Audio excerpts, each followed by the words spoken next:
Hey guys, Whoops.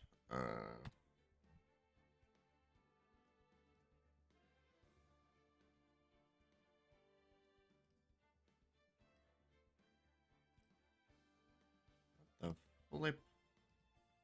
Oh, there we go.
Yo, what's going on, Bojo? Welcome. How you doing?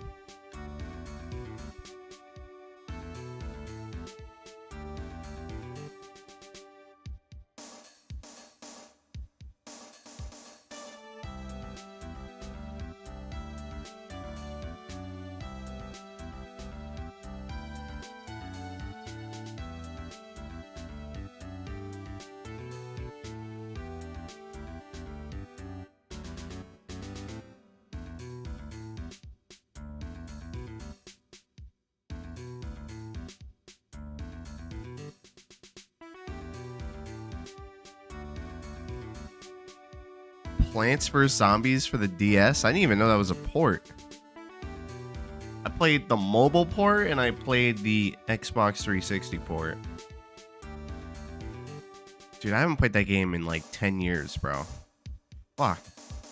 I feel old thinking of that game. Holy shit. I kid you not, it's probably been 10 years since I played Plants vs. Zombies. It's made for it and it's fun. Yeah. Yeah, no, I would assume that Plants vs. Zombies would work well on the DS. if it works with mobile, you know what I mean? Touchscreen with the pad. Makes sense, makes sense.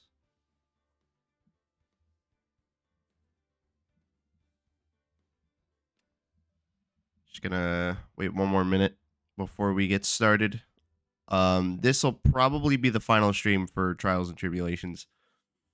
Hopefully, today's the day we finish this game, because after this, we'll be playing Sonic Frontiers.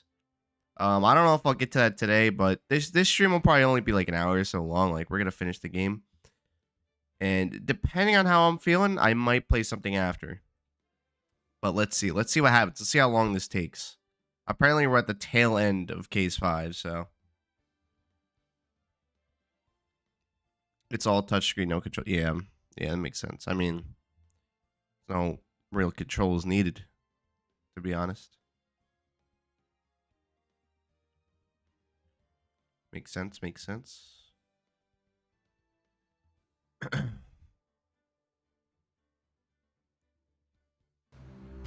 Oh, what the fuck? Why did it take me to a different video? Until it ends, 80-hour stream? Nah. It's not gonna be that long. I mean, we're at the very end here. It's probably like an hour or two, I would assume.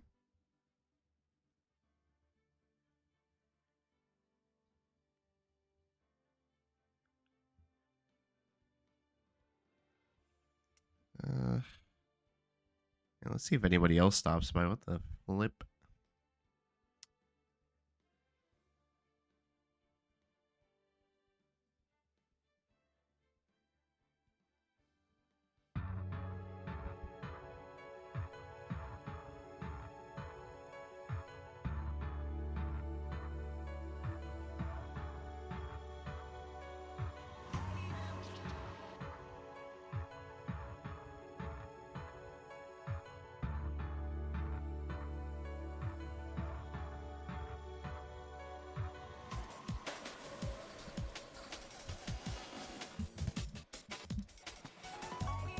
Dude, I really got to become an affiliate on here. I just haven't gone through all of the information needed to become one, but I could definitely, like, I could become an affiliate whenever I feel like it. I'm just hesitating because, like, I don't want my viewers to get ads. Like, ads fucking suck. But then again, it would help me out. I don't know. I don't know when I'll set that up. You know what I gotta do though? I gotta do my 100 followers special, bro. Don't worry about it. Do it. All right. Yeah, I guess I could. Dude, I still gotta do my 100 followers special, bro. Oh my gosh, how long has it been since I promised everyone that I'd drink fucking Pepsi milk? I think it's been like probably about a year now. Yeah, it's been like a year. And I've been past 100 followers for a while. You know, theoretically, I could do that today. I could do the whole reveal and everything today.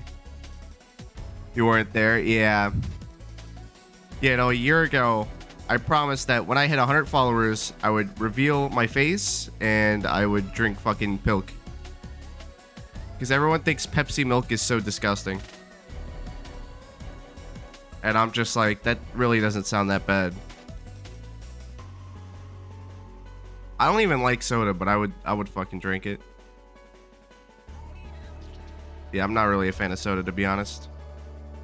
I feel like when I was a kid, I used to like soda. Then, like, the older I got, the more I was just like, yeah, I'm not a big fan of this crap. I don't know.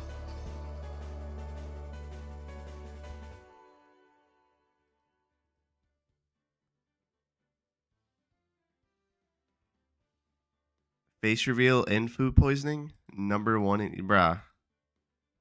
I don't know, man. Dude, the only reason I haven't cut my hair yet is because of the face reveal. Like, I have, like, long-ass fucking hair right now. And I would definitely not... I don't know if I'm gonna keep it. Like, after I do that stream, bro, I don't know if I'm keeping it. I might cut my hair.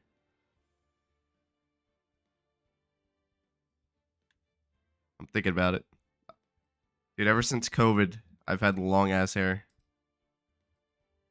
I just never went back to it being short. It used to be short. I used to have like short ass hair. Anyway, I am procrastinating. Let's get started, shall we?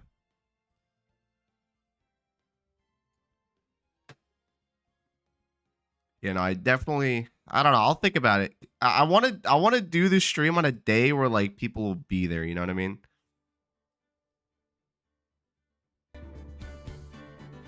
And I'm like, I'm not sure. I think you could donate hair instead of just cutting it and throwing away. Dude, I don't think anyone wants my hair. Guys, does anyone in chat want me to ship you my hair? Like, is that a thing? Yeah, let me throw that shit in a box and just like ship it to your house. You know. I'm gonna sell it. I'm gonna sell it as merch. Maverick Magic's hair.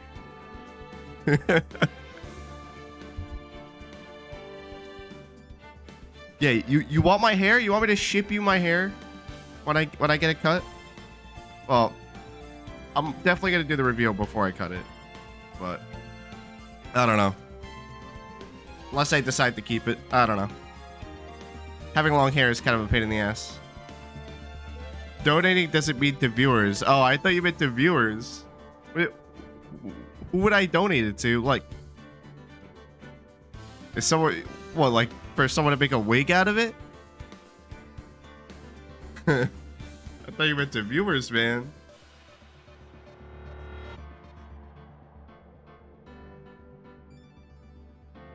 Oh yeah, make wigs, yeah. That's true. That would be doing a good thing.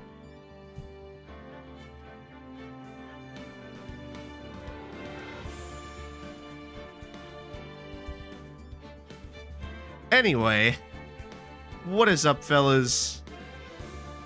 We're back with more Ace Attorney Trials and Tribulations, and we are at the final stretch of the game. I mean, we're probably at the final witness. Maya's on the stand. There were fucking 2 Dahlia Hawthorns and all this other crazy shit was going on. We were playing as Edgeworth, and we're back to Phoenix. And we definitely want to figure out what's going on with Godot here, because we're at the very end of the game. So let's see if we can figure out what the deal is with Godot and finish this game.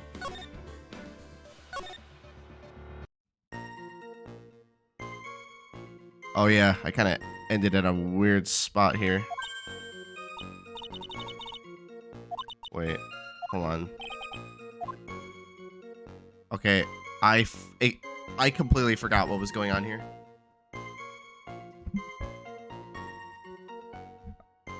You love how people think they'll solve something done in the past by shouting. I mean, it's worked for Phoenix up to this point, so I mean, hey, you never know.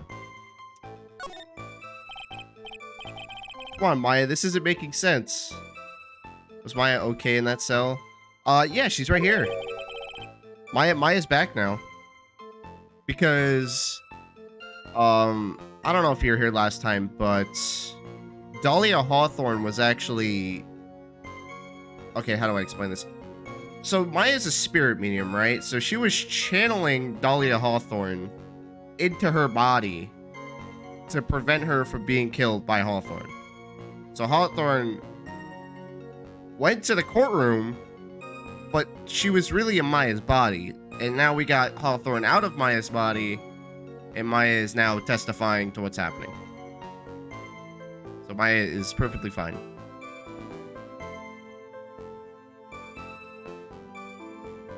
Why didn't you see this person? Well, let me think. It was, oh yeah, that's right. It was dark, that's it. It was dark. It's not good to have too much light around when someone's undergoing spiritual training. Come to think of it, there was earlier testimony to that effect as well. So it was dark in the garden on the night of the crime. Which is why she didn't see her attacker. I thought maybe she was trying to hide something, but I guess not. Judging by the testimony thus far, the identity of the attacker was most likely the spirit that was channeled by Elise Dunham, Talia Hawthorne. Very well. Please continue with your testimony. What happened after you were struck on the head? Okay, yeah, so we're in the middle of the testimony. What happened afterwards? My attacker was in front of me, blocking off my escape, I think. You think? After getting hit like that, I was in a state of panic. There were only two things rolling around in my mind at the time. Well now, this is beginning to get interesting. So, what were the two things rolling around in your mind?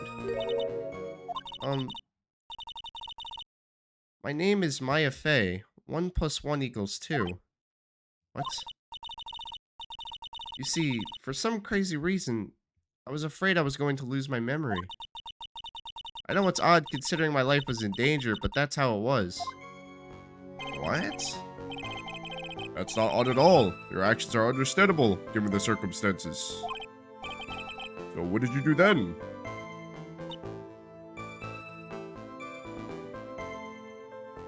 Bro, Hawthorne, bro. I'm telling you, Hawthorne. Because Hawthorne is fucking evil. He's actually evil. You think you screamed, but you're not sure? Listen, I was a complete wreck. It was dark and I couldn't see my attacker. Was it a man, a woman, an adult, a child? I had no idea. I was scared out of my wits. Believe me, my dear, I'm certain I would have soiled my robes. I thought this person might attack me, so I... Anyway, I'm pretty sure... Wait, what? So she what? Anyway, I'm pretty sure I screamed. I thought that it was my last hope. Oh, it sounds like poor little Maya was really out of her mind. I wonder what she meant by last hope. Yeah. Last hope. Wait a minute, Maya. What's this my last hope stuff? What? What do you mean by your last hope? No. That's what you said. You said my last hope. What? I said what? Look, you were facing an attacker that you couldn't see and you screamed, right? You screamed, "Help me." Yeah? But you testified that you screamed that because you thought it was your last hope. Oh, well, you know, that's like... What do you call it when that happens? Maya's not doing so well up there. Oh yeah, oh, that's right. I remember now. I was facing my attacker, but that's not who I was screaming at. Wait, what did you just say? Yeah, that's right. Also, SL, how's it going? Welcome. Yeah, we kind of left off in the middle of Maya's testimony. I don't know if it was her first or second testimony, but here we are. Yeah, that's right. It was the person behind my attacker that I was yelling at. That's why I was screaming to help. Wait, what? For help? There's a second person? What? What is it now? I messed up. I didn't mean to let that slip. What? Wait, why? Huh? Witness, are you absolutely sure of what you're saying? Behind the attacker, there was another person. I am. Well, I meant to keep that part a secret. What have I done? What? It takes a ton of pressure to make a diamond. That's what I always say. A ton of pressure? You're in a court of law here. You can't make things up or try to hide things in this chamber. Witness, the information you just presented is vital to the case. I want you to add it to your testimony. I could see a man behind my attacker by the light of the stone lantern. A man? Who was this man? Well, you see, I couldn't see. You couldn't see. He's used this excuse twice now. Well, you know, lantern light isn't very bright. Lantern light, did you say? There's a great big stone lantern in the garden. They always light it when an acolyte is there for training. Hey, you know what they say, under the lantern, darkness reigns.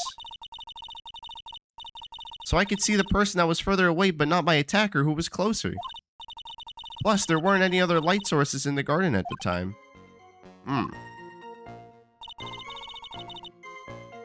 5 large black coffees.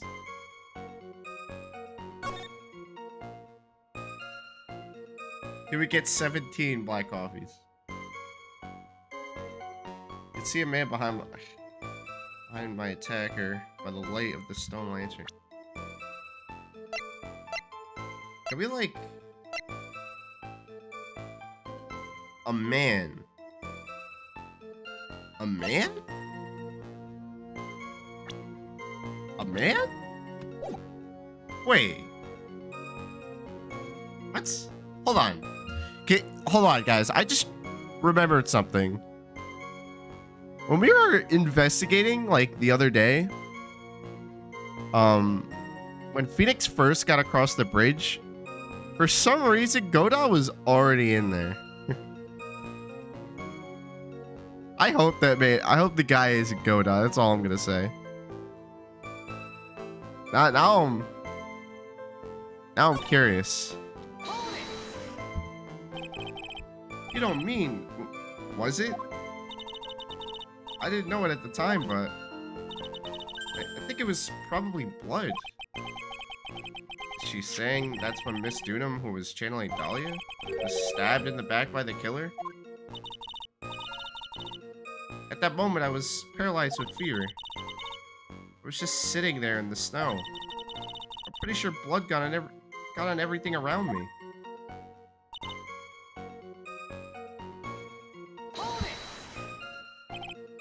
So what happened next? I don't remember. How were you saved? You don't even remember that? No. I haven't got any idea. I really don't know what happened at all. That's too bad. I worked side by side with Maya for 2 years now. I can tell when she's trying to hide something by how she acts. And right now, I'm absolutely certain she's hiding something. Okay. I'm gonna assume that there's something in this line. Hold on. Passing through the garden on the way to a spare prep room when it happened. Suddenly, someone struck me over the head. I stumbled and ended up against the stone lantern.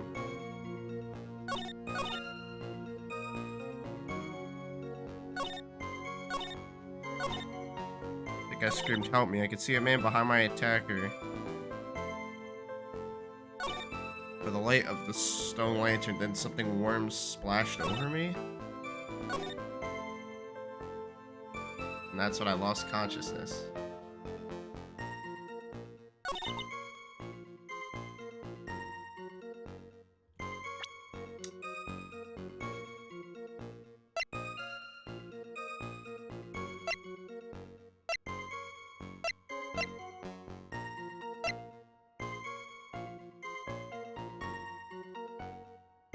Damn.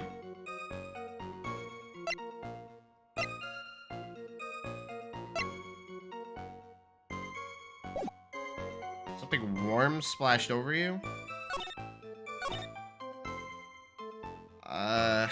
We were in... Hold on.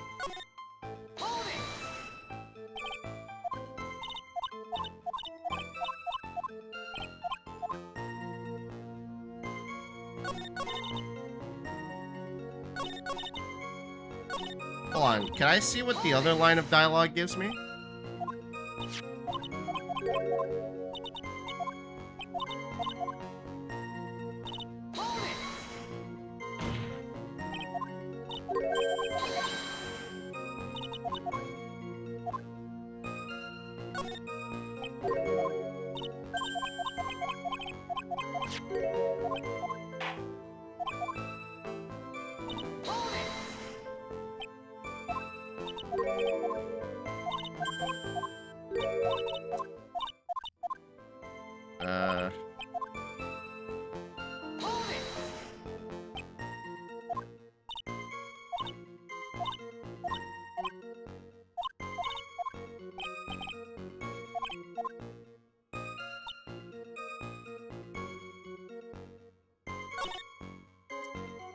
I'm a little confused here.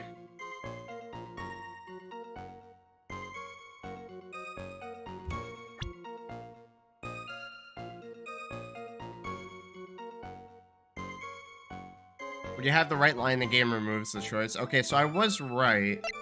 So this is the line. I'm just thinking like, hold on. Like, what? Who would that be? Is it Godot? Why would Godot be involved in this? I wouldn't know. I would not know.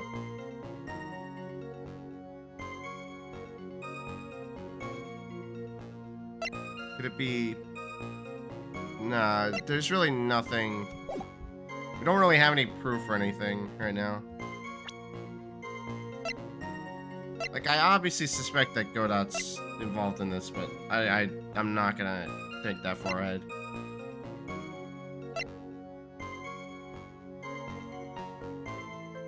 Found stuck in a pine tree. Okay, so hold on. Found it in the garden of the inner temple.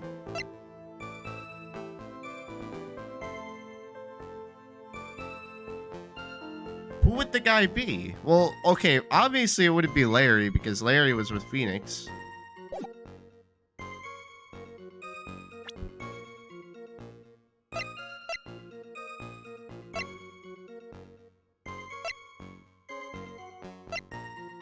What would contradict it? If it was a man, it can't be Pearl because she wasn't there. Like, she didn't see Maya at all. Like, I'm trying to think, like, who the fuck would be over there? What would I present here? Okay, let's just go through everything.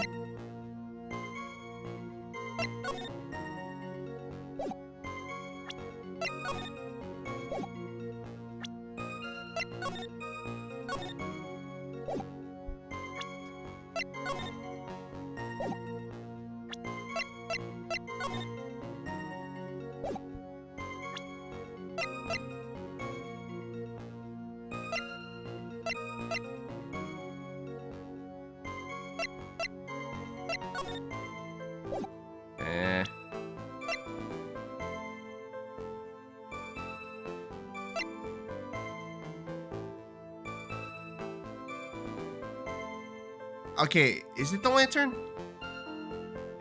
Let's just see what happens. Let's just present it.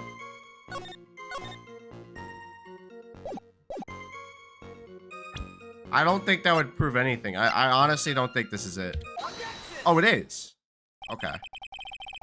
I mean, it's the only piece of evidence that was like, you know what I mean? That's the only piece of evidence that made sense with this testimony.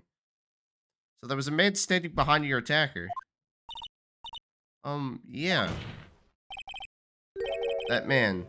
He's the killer. He stabbed her from behind. He's the one who killed Elise Dunham. Otherwise known as Misty Faye, your mother. The killer. Maya, you know who killed your mother, don't you? What is the meaning of this, Mr. Wright? To be frank, Your Honor, I think she's in shock and quite confused. That's why she hasn't noticed the huge problem with her testimony. Huh? What do you mean? What problem? Maya, on the night of the crime, that stone lantern was out of commission. Oh, that's right. Okay, it was out of commission. Okay, okay.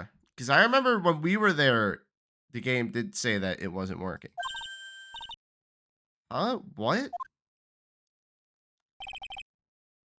It's true. There was no light anywhere in the garden that night.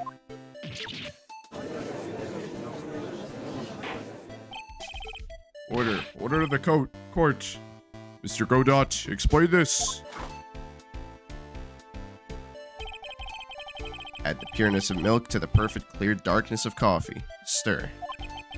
That is the state of the witness's mind right now. A cup of cafe au lait. Cafe au lait? Is that even legal? Mr. Trite's words are the milk, and you are the spoon, Your Honor. Oh, I'm a spoon? I'm no spoony bard, I'll have you know. You must have noticed it too, Trite. This witness's mental state is highly unstable right now. It's not hard to understand why she would make a little mistake like that. Sorry, but that's not gonna cut it. What did you say? If there truly was no light in the garden, there's a fatal contradiction in the witness's last bit of testimony. Nick, may I? Recall the witness's statement about her attacker. She said that she didn't know if it was a man or a woman, an adult or a child. And yet, the witness could describe a person that was standing behind her attacker, and she quite clearly described him as a man. In other words, that would have to mean that Maya actually saw our mystery person, despite it being so dark that she couldn't see the face of her own attacker. Oh, jeez. Why is Maya freaking out? What? Why would she not want to... Why would she not want to get her killer, like, fucking in trouble? What? Like, what? Order, order. What in the world does this all mean, Mr. Wright? Are you saying that Miss Faye saw the real killer under pitch black conditions? Objection. Trite, do you have any idea what you're proposing? How could she have seen in the dark? There was no other light source at the scene. There are some things that you can only see in the dark, Mr. Godot. Maya, you did see who the killer was in the dark, and now you're trying to cover for him. Yeah, why is she trying to cover for him? I don't understand. It's just... What? For what? Was she threatened? Like... Cover? For the man that killed her mother? There's only one conclusion I can draw from this. You know who this man is. Please, Nick. I don't know anything. Please, I'm begging you. Ha. You talk a good game, Trite. Let's see if you can walk the walk. It was pitch black, so what could the witness see? I'm calling your bluff. No, Nick. Don't. Please, stop. What? Hold on. What? Yeah, Maya's dead set on protecting this guy. What the fuck? Yeah, what is happening? Why? The man who murdered Maya's long-lost mother. But I can't let him get away with it. I'm a lawyer, an officer of the court. I'm here to find the truth. All right, Mr. Wright. Time to show us what you've got. Who was this person that you saw, Miss Faye? Or, who was this person that you say Miss Faye saw in the darkness?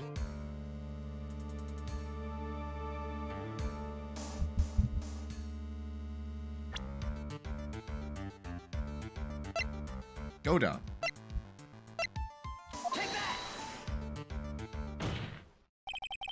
Because it was pitch black, Miss Faye was able to recognize the killer easily. I'm sure the court would like to see for itself how this is possible, yes? What? But how do you propose to show us something like that? It's easy. We just need to recreate the conditions of that night. Conditions? Your Honor, the defense officially requests that all the lights in this courtroom be turned off.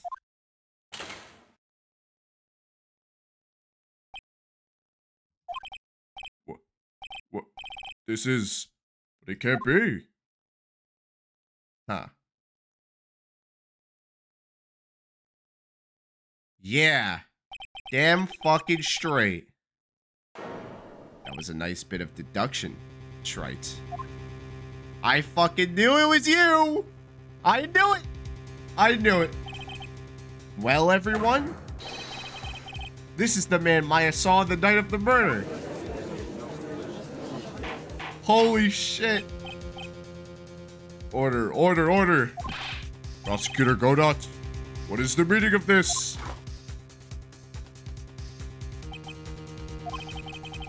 Surely you must be shocked to hear yourself accused of such a thing. Why aren't you denying it? I knew Godot did something, but I didn't think he killed Maya and Mia's own mother. That's fucked up. That's fucked up.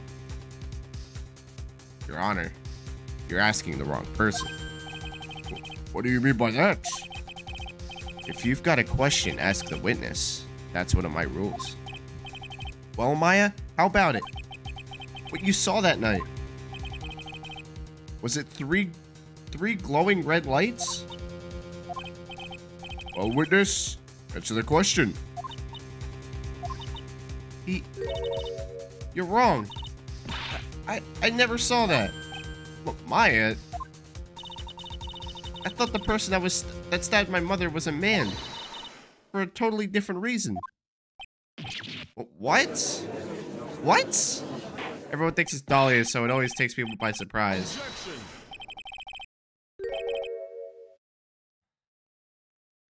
Yeah, I didn't think... I knew Godot had something to do with it, but I didn't think it was Dahlia, because, like, I understand that Godot, you know, hates Phoenix, and so does Dahlia, so I was like, alright, Godot has to be, like, involved somewhere. I didn't think he was the killer. I thought he was, like, an accomplice or something. Stop your chattering, Your Honor. Chattering? If it's worth asking, ask the witness. That's one of my rules. All right. Well then, let's continue with the testimony. Please tell us how you knew the killer was a man. Yes, Your Honor. I didn't realize it until after I woke up, but...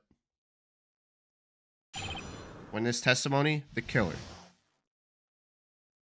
Yeah, I know. This is, like, Godot was dating Mia. Like, that's really fucked up.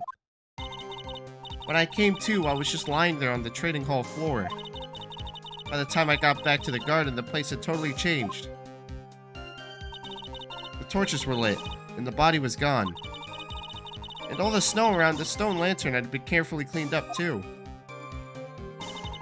Since the person did all that work alone, I just assumed it was a man. So it was after the crime took place that the witness came to think the killer was a man. Yes, that's right. I'm sorry, Your Honor, No need to apologize. It's as Mr. Godot said. You are utterly exhausted. It's only natural that you would be a little confused. Also, if you consider the situation you described, it doesn't seem too much of a stretch to assume that the culprit was a man. Mr. Wright, proceed with your cross-examination. Cross-examination, the killer. Oh boy.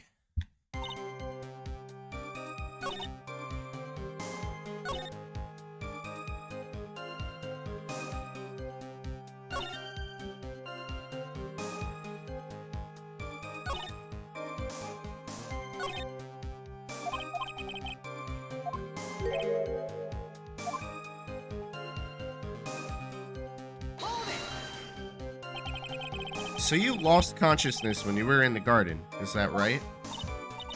Yes, I think it happened when the victim was stabbed. So then the person that carried you into the inner temple? It could only have been the killer. That's what I think too. So the killer carried Maya into the inner temple.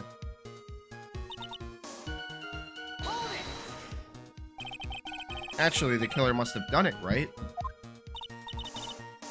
Yeah, I think so. But why would the killer tamper with the crime scene like that? There must have been something that the killer desperately wanted to hide. Oh, geez, she's not gonna say it. I don't know. Looks like she doesn't have enough confidence. I think I need to gather some more information before I ask her again. The torches were lit? Yes, that's how I noticed that the whole scene had changed. I'm gonna say it was the killer who lit the torches. I mean, who else could it be? The killer probably lit them, since it'd be impossible to do any cover-up work in the dark. However, if that's true, there's one thing that still bothers me. Why did the killer go to the effort of moving the body? That's true. It's hard to see how any of that would have any advantage to the killer. The only one who would gain anything from that would be the only person that was at the inner temple, Maya. Whoa, what are you getting at, Phoenix? Oh, I didn't like that. Very well. Let me hear some more about the condition of the crime scene. Is that what? Oh, hold on. Hold the fuck up. So you're saying the killer cleaned up the snow? The snow was removed in an unnatural-looking rectangular shape around the lantern. There were a lot of shovels around the inner temple, but they're all really heavy. Way too heavy for me to use. An odd fellow indeed, this killer. Why on earth would anyone want to take snow away? Well, there's one thing I could think of. Didn't you say that that a lot of the victim's blood sprayed over onto the snow? Yeah. The area I collapsed in ended up being splattered. In other words, the killer's purpose was to hide the bloody snow. I think that's the most reasonable explanation. Perhaps. However, there's something that's bothering me. If the killer just wanted to hide the snow with blood on it, there was no need to remove that amount. That's true. He could have scooped up just the snow that was stained with blood. But that would look out of place as well. It looks like there are some mysteries behind this issue. But I think this will help me explain them.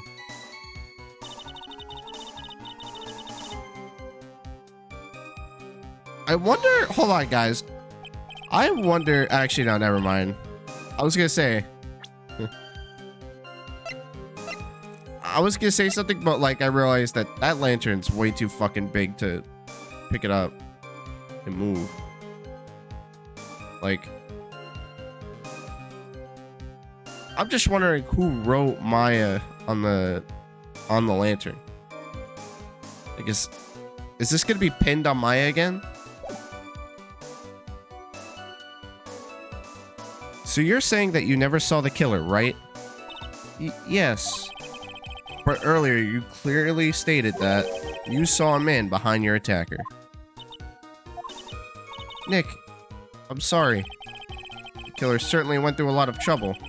Moving the body by the pendulum, manipulating the crime scene.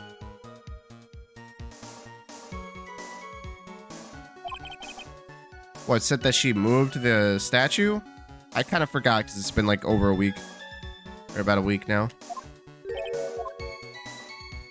So the killing didn't happen. I'm going to say that the killing might have not happened at the garden at all.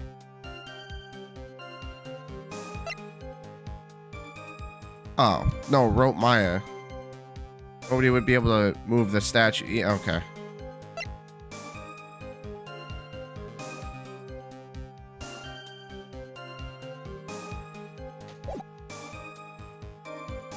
Back at the start. By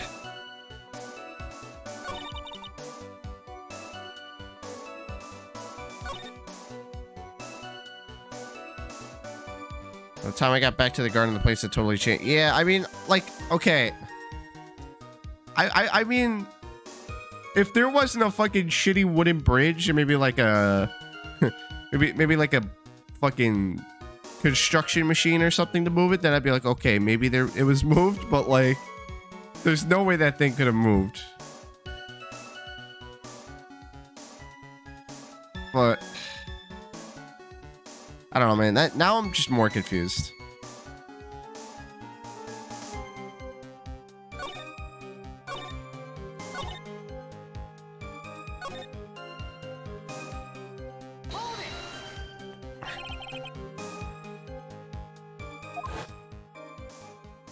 This is what's bothering me the most. The snow was removed in an unnatural looking rectangular shape. That's really bothering me. That's weird. It's obviously to hide the blood. to get the blood out. But why would... If they were trying to... Did I press everything? Yes, I did, but I'll do it again.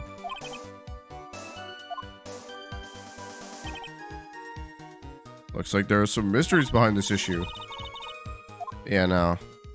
I could have swore that I pressed everything, but I'll do it again. I'll do it again. I'll just...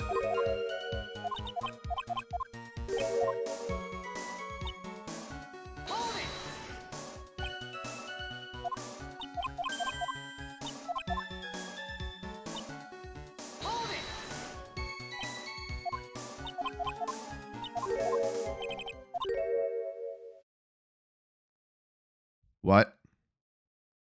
I felt like the killer was hiding the evidence for me, for my sake. What? Hiding it for you? Everyone knew that I was the only one at the inner temple that night. If Sister Bikini had come back and looked at the garden, she may have thought that you had done it. No, she definitely would have thought so. And you're saying that's why the killer cleaned up the crime scene to make it look like nothing had happened? Yes, I'm sure of it. Well, that's certainly an important piece of information. I want you to add that to your testimony. Okay, there we go. You think it was for your sake that for my sake that the killer cleaned up the evidence of what had happened? Okay, let's press this.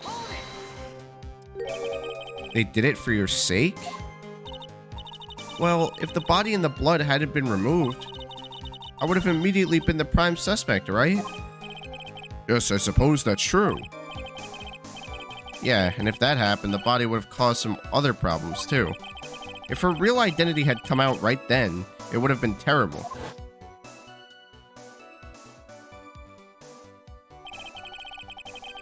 Master of Karain killed by her own daughter. I don't think Maya would have been able to handle it. Yeah, imagine that. Fucked up.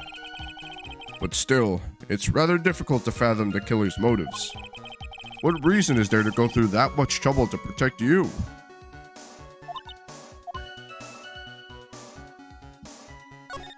He makes a good fucking point, bro. Judge making a good point right now.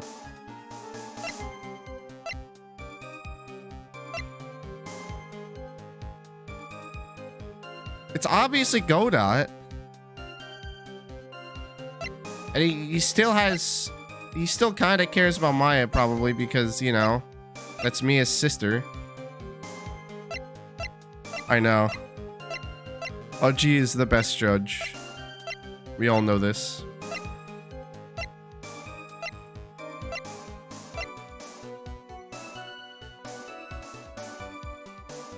Man. I think it was for my sake that the killer cleaned up the evidence of what had happened. But there's still two problems. One, there was a knife there. Two, the lantern was there. Then there was the talisman that was there. Like, there was still so many things that were there. Why?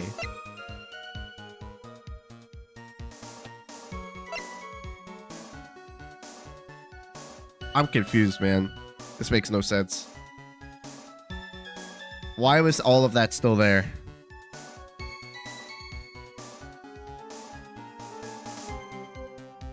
I guess so. It has to be one of them. Those were the three pieces of evidence that were there.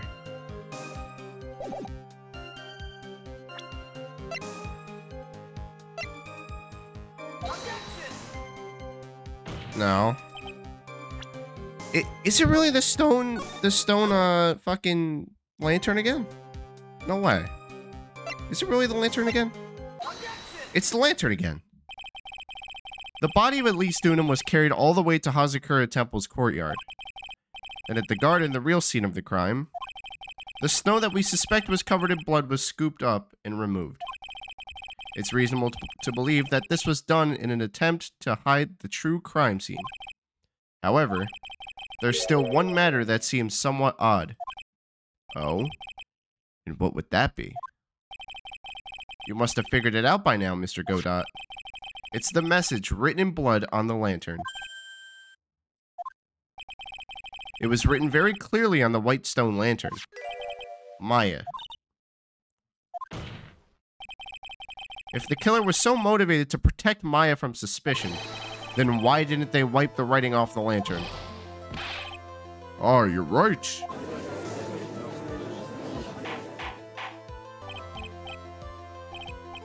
Man. Order, order. But Mr. Wright, isn't it a fact that the killer was trying to cover up the crime scene? Indeed, but it doesn't make much sense to move the body and remove the bloody snow. Then not wipe off the most incriminating thing of all, the bloody writing. But if that's the case, do you have an explanation for the killer's mysterious behavior? Why would this killer move the body and remove all that snow, then leave the bloody writing on the lantern? I don't know what the killer's plan was, but it's a fact that the killer left the writing on the lantern. There must be a reason for it. Well then, Mr. Wright, let's hear your opinion. Reminds me of the handkerchief with Maya written on it. Yeah, that's the point. That's why that's there. It's referencing Mia's murder. Because Godot was dating Mia.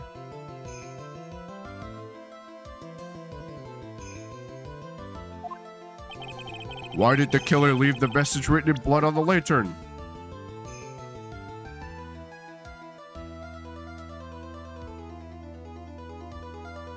That's a really good question.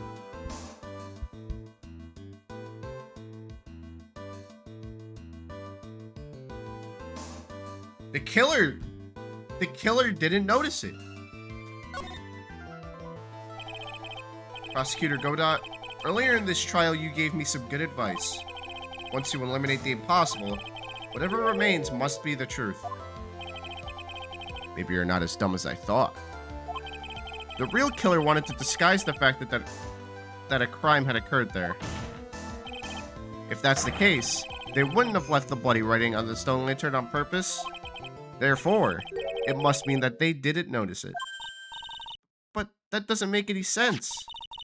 The torches were all lit and everything. There's no way any normal person would miss something as glaring as that. You're right. There is no way any normal person would. I fucking knew it. I was right, baby. What? What are you trying to say, Mr. Wright? Well, Godot told us earlier that his eyesight wasn't too good. And, clearly it was Dahlia that wrote Maya, so, I mean, you know what I mean? There's only one person involved in this incident who could have missed seeing the bloody writing altogether. And who would that be? Who is this person that could have failed to notice the writing? Mr. Godot, this is what you said yesterday. My eyesight's pretty messed up. Even with these huge goggles on my head, I still can't see everything. You can't see everything? Is that correct, Mr. Godot? Why do you only go live when I'm in school? I'm sorry. I apologize. I guess, I don't know. Today's just my day off of work, man. But welcome, good to have you. I'm glad you stopped by, and I hope I'm not distracting you from school.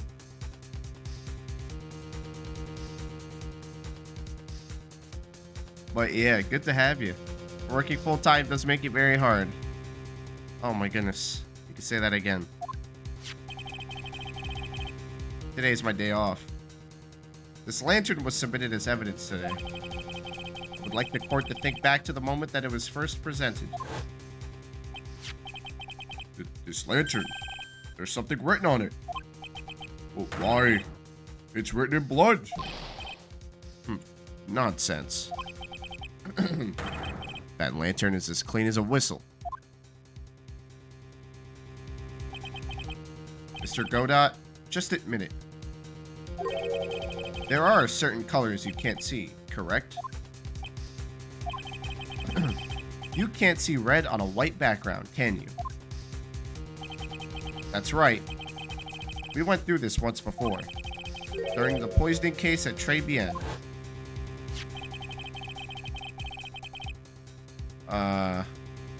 So remember everyone around me was getting sick? Finally got you earlier this week? Damn, that sucks. Also, hey man, I will probably still be streaming then. But yeah. Good luck at school, buddy.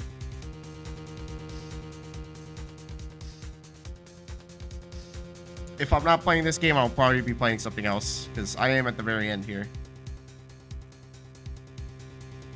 Also, SL, I hope you feel better.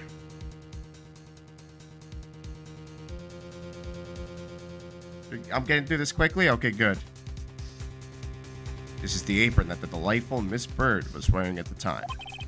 And somehow spilled the coffee on it. There's something still bothering me, Mr. Godot. I have not explained the bloodstain to the court. Bloodstain? What bloodstain would that be? Don't play games, prosecutor. The blood-colored stain that's smeared all over the apron. That's ridiculous. Nobody told me anything about a bloodstain.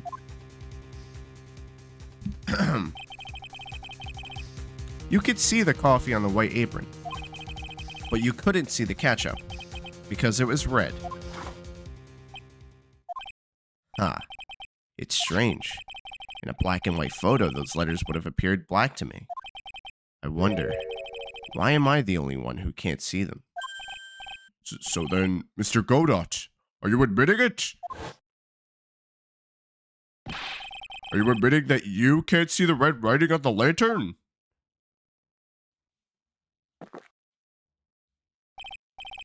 Hey, Gramps, didn't you know? That's the reason why I don't drink red tea. Oh, boy. I wasn't sure about it until now, but I just can't believe it. Prosecutor Godot is the murderer. But there's no going back now. I finally figured out the truth. He can't see red on white. Mr. Godot, the defense at this time formally accuses you. You are the murderer of Miss Elise Dunham, also known as Miss Misty Fey. It's hard to believe this may be true. However, once again, Mr. Wright has brought up a disquieting fact about you. Huh. Just make sure you don't fill out the indictment in red ink, Gramps. Come on. How does a little graffiti make me into the killer? Besides, it's not like it's my name that's written there. Also, remember how his girlfriend's killer called Red White? Funny how fate works. Yeah, that's right.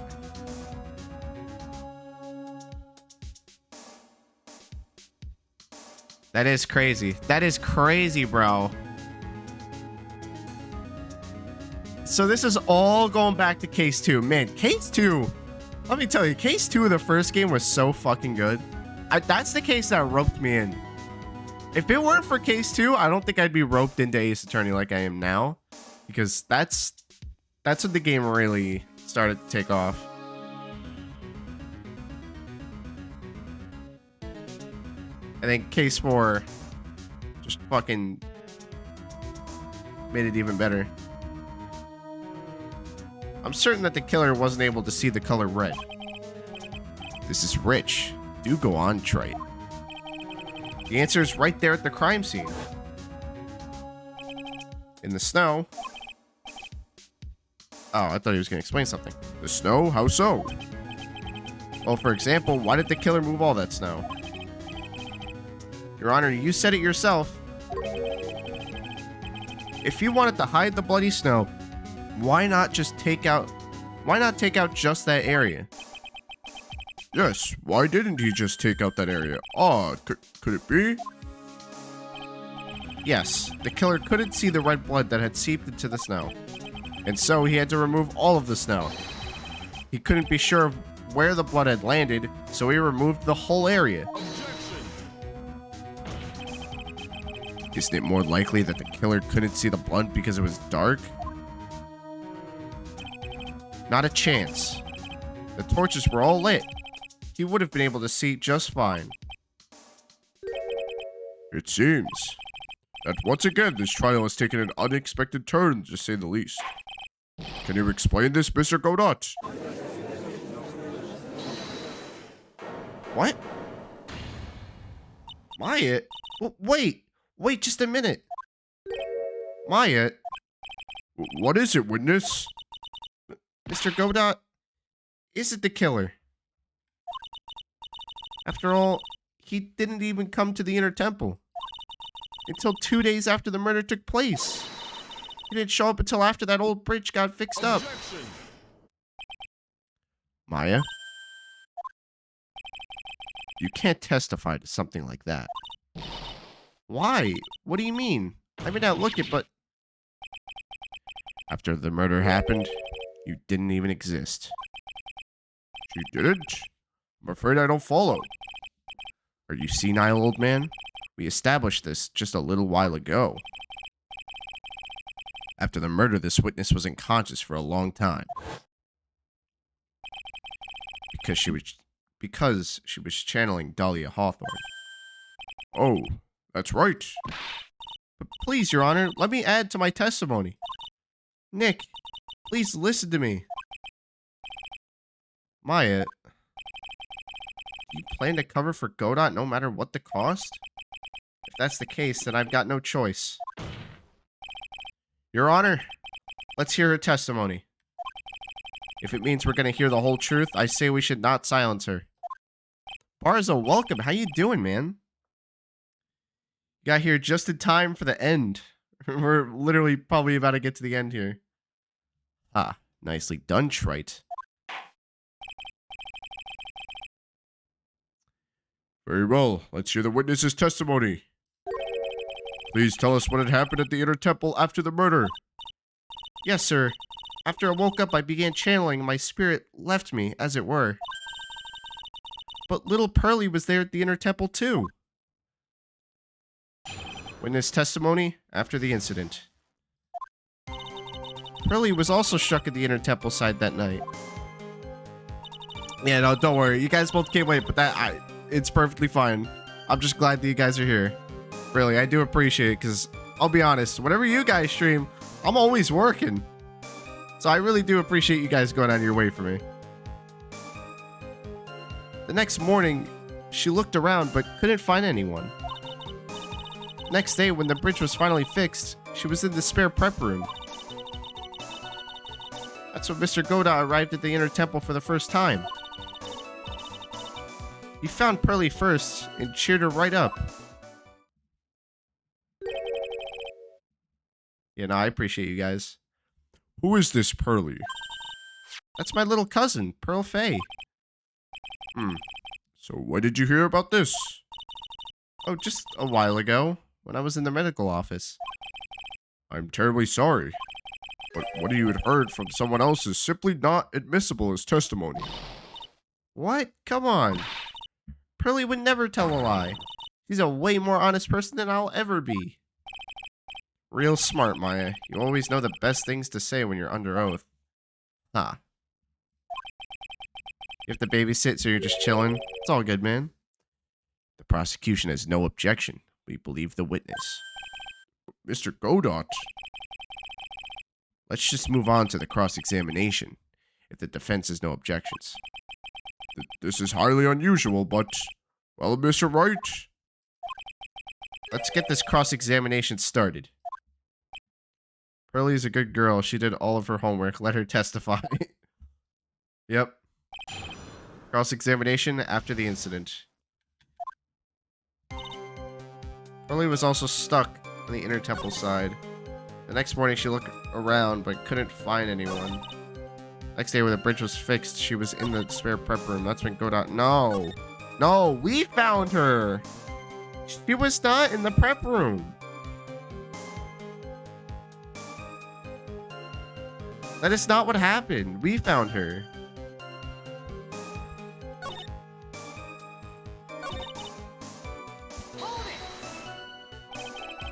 Pearls didn't hear the sound of them working on the bridge. What do you mean? I was just wondering why she would stay in the prep room. If it was me, I'd at least go outside to... I'd at least go out and wait at the foot of the bridge. Oh my gosh, I can't grammar. Oh, well, Pearlie said she was sleeping at the time. She said she was so scared during the night that she couldn't sleep well and woke up a bunch of times. Poor little girl. All alone like that? Well, we know that she had at least one friend in the Sacred Cavern. Dahlia Hawthorne, who was busy battling with the trick lock. She couldn't let anyone see her, so she wouldn't have shown herself to Pearls. Holy shit. I keep stumbling over my words. What happened after the bridge was finally fixed? Yeah, hold on. That doesn't sound right. Is there evidence we have to, like... Fuck, man. We have no evidence that proves... Oh, wait a minute. Hold on. Hold on.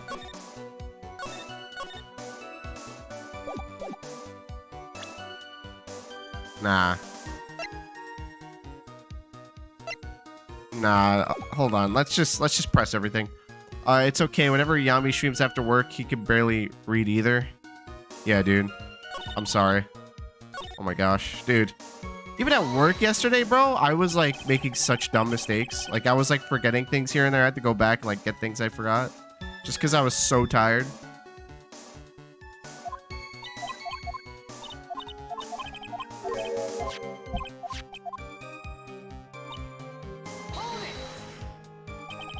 So it was your first time on the Inner Temple side, Mr. Godot. That's funny. Am I imagining things, or did the defense ask me a question? Mr. Wright, please save your questions for the witness. What you heard from someone else is simply not admissible as testimony. Those are your words, Your Honor. Touche, Mr. Wright. Oh well. What do you have to say, Mr. Godot? Hot nights and even hotter coffee. That's what I always say. If it hadn't been for this case, I never would have visited there. A freezing cold temple in the mountains. I think I'll pass. So he had never visited Hazakura Temple or the Inner Temple? You want me to say something trite? In any case, I have to find a crack in Godot's armor. While I cross-examine Maya, that is. Very well. Please go on with your testimony. After fixing the bridge, the policeman came over to the Inner Temple side, right? Yes, then Mr. Godot found Pearlie first and cheered her right up. Yeah, I don't know about that. He cheered her up? That's what Pearlie said. She said he was a very nice older gentleman. Thank you for looking after my cousin, Mr. Godot. And here I was thinking you were nothing more than a coffee addict. Cut it out. Making me blush. This guy's really beginning to get on my nerves. In more ways than one.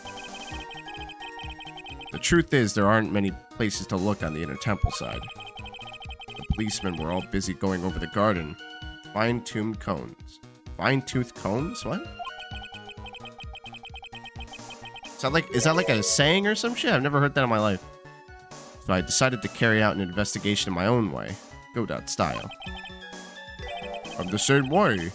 I like to hand down verdicts in my own way. Judge style.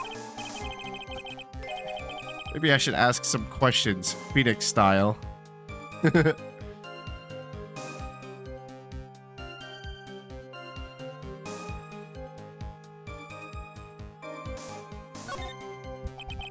So you cheered Pearls up? When I found that little girl, first thing she asked was about her cousin, Maya Fey. Really? The bridge had burned down and she was huddled up in that tiny shack with no heat. Even though she may have had a truly terrifying night out there. She asked about you before she said a thing about herself. Pearlie, I noticed that you weren't anywhere on the inner temple side, but I couldn't find it in me to tell her that, so I gave her my last cup. With milk and sugar to hide the bitterness of the harsh truth. What a sweet story.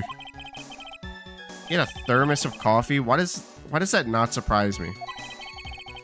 There's only one thing of any importance here. Where was Godot when the murder was taking place? He must have already been at the inner temple when it happened. Otherwise, he couldn't have killed Miss Elise Dunham.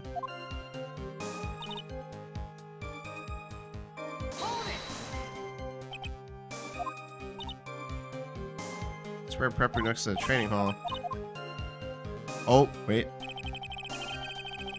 Pearls was supposed to channel Dahlia Hawthorne, but she couldn't do it. That's why she headed to the inner temple. However, Dahlia Hawthorne was already there, possessing the body of Elise Dunham.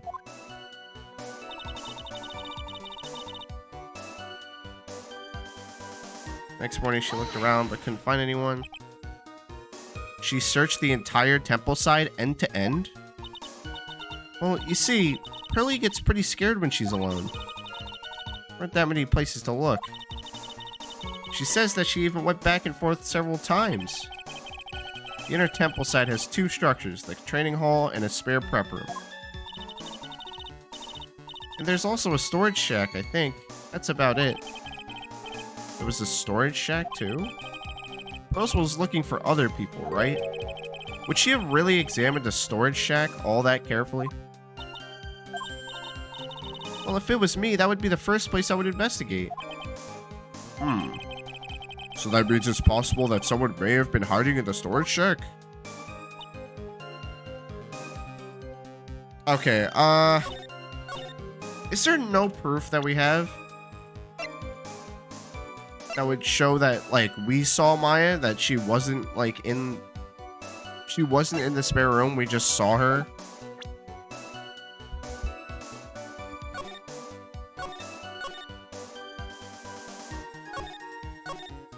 Is Maya gonna have to serve time for lying in court?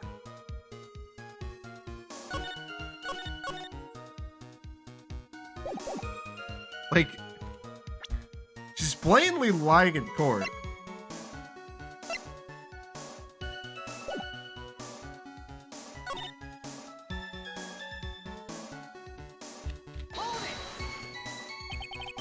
So it was your first time on the inner temple side, Mr. Godot. That's funny. Okay, no, we already pressed that. Perjury isn't a crime in this universe. Everyone does it. Yeah.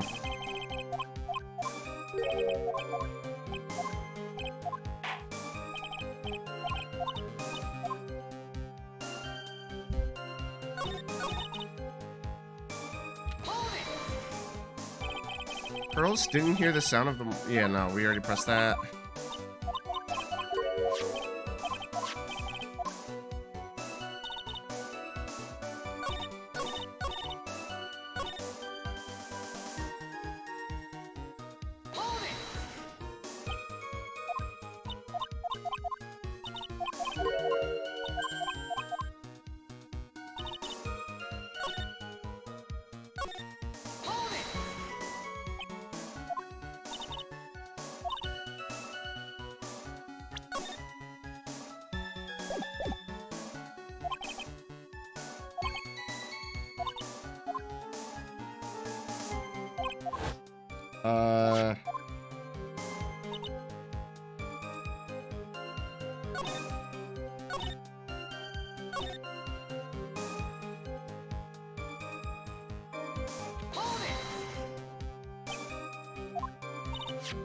Okay, we pressed everything.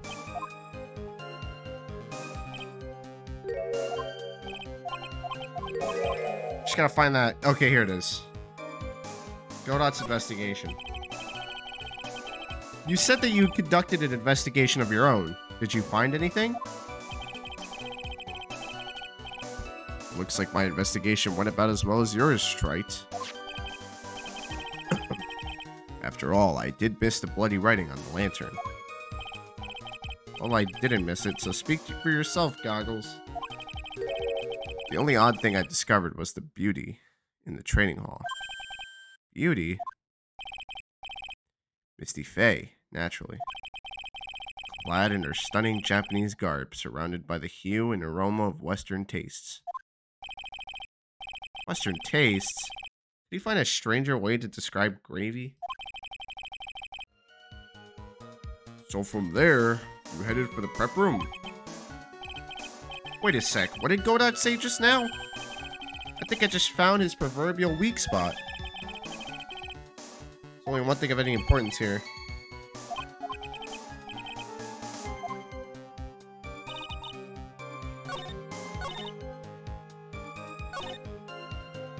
Godot? No, Godot was in there already. What?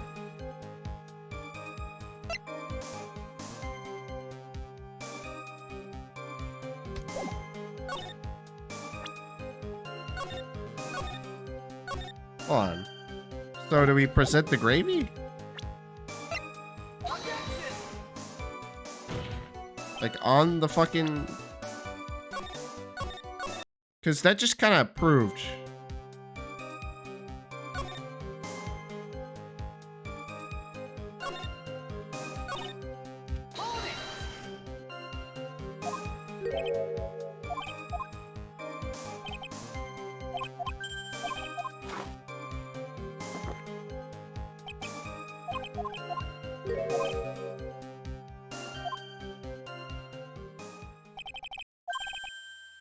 Just as I thought, Godot's lying. If his first visit to the Inner Temple really was after the incident, he shouldn't have known about that piece of evidence. Very well. Please go on with your testimony. After fixing the bridge, the police came over to the Inner Temple side, right? Yeah, but what evidence do you present to prove that he was already there? Aside from what we've already said.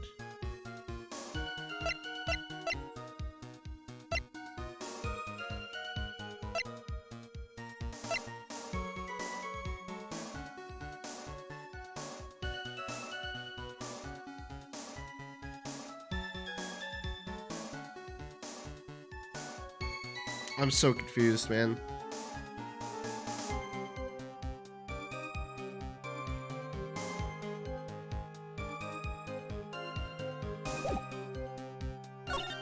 Because we still have to focus on Maya's testimony.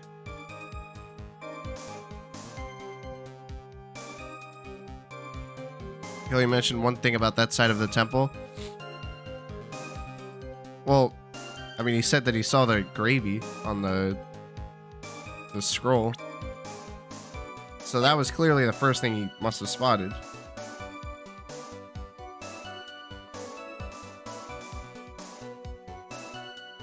I'm just wondering why Maya's covering for him.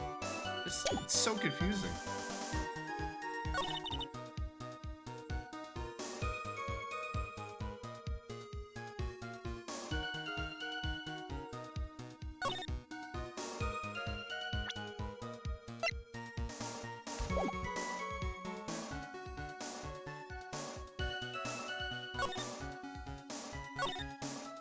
No, he didn't find Pearl first. He found the scroll.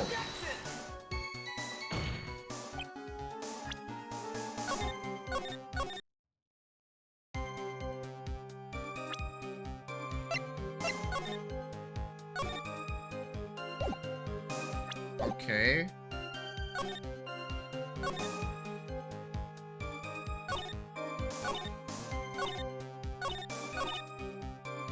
For the first time, okay. There we go. Okay, we got it. Both times you threw it, and he found Pearl. Yeah, I got it. Mr. Godot, the first time you cross-examined Dusky Bridge and went into the Inner Temple was long before the murder took place. Well, why do you say that? Because he just made one fatal slip-up. The hanging scroll in the training hall. Hanging scroll? But Mr. Godot's right. That scroll shows a picture of my mother. Maya, I know you know who it is, but here's something you didn't know. By the time the bridge had been reported 2 days after the murder, the hanging scroll in the training hall looked like this. What's that wonderfully delicious smell? The morning after the crime, someone covered it with gravy. Gravy? But why gravy, Nick? Because gravy was much more than a condiment to the culprit. Well, Mr. Godot, if you really hadn't seen the hanging scroll until after the murder, you wouldn't have had any way of knowing that it was Misty Fey. Wait a minute, Nick. Yes? Take another look at the hanging scroll. Look at the top. There's a crest there. Ah, that. It's the mark of the master, correct? Exactly. So if we know the meaning of the mark, then you could guess there was a picture of Misty Fey on there. True, but Mr. Godot described what was underneath like this. Clad in her stunning Japanese garb, surrounded by the hue and aroma of Western tastes. Oh, Dan, you are probably so fucking confused right now. Yeah, we think Godot killed Maya's mother. Let's just say that. And, there was a room that had a picture of Maya's mother, but, fucking Pearl decided to throw gravy all over it because of, something her mom wanted her to do. Oh, we are more than 7 hours? We are way more than that. We're probably like 15, 16 hours in.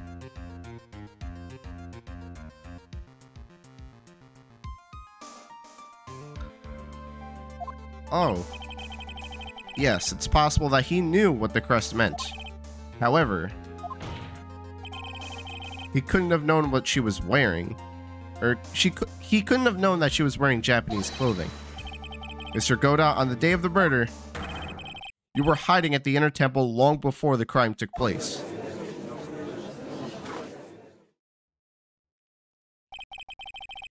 Can I ask you just one little thing, Trite? What is it? This whole theory of yours, it all rests on a certain assumption. That I knew beforehand that a crime was going to be committed.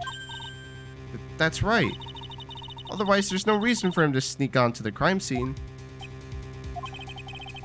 Of course Mr. Godot knew about the plan. Huh? What did you say? Is it really possible that another person knew of that plan? Well,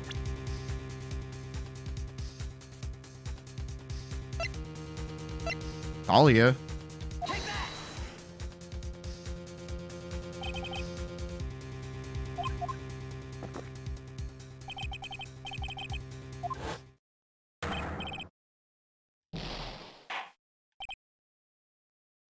Okay. All right. Gotta go back.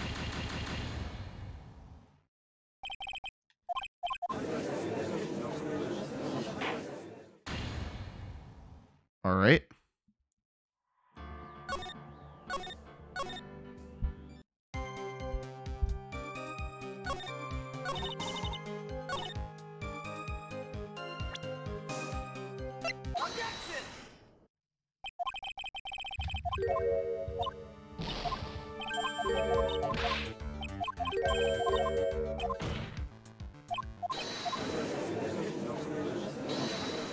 Let's get through all this.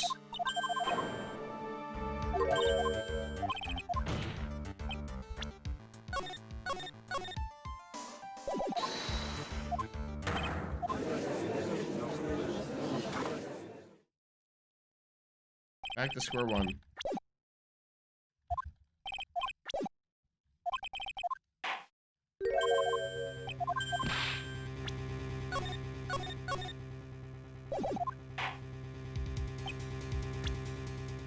That another person knew of that plan? I'm gonna say that Misty knew. Because that's why she went. That's why she went there. The victim must have known then.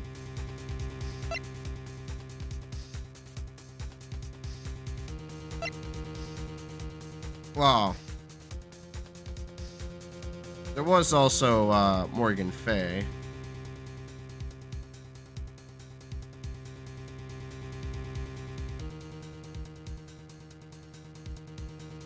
But did Morgan Fay know about Godot? I don't think so. There's nothing that really showed that she would have known about that.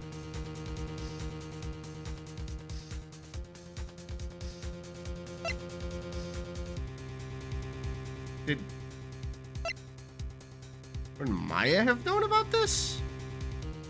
Nah, no shot. Remember, it was Morgan's plan and she's dead. It wouldn't be her. Okay, so someone who's not dead.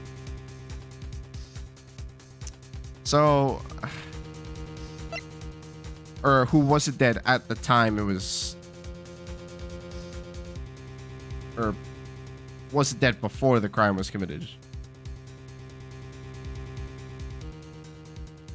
Is it Misty Faye? No. Okay, is it really Maya?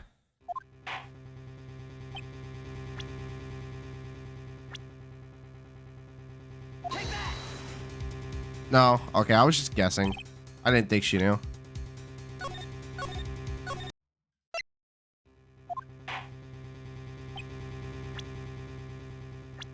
Am I just being a dumbass right now? I honestly...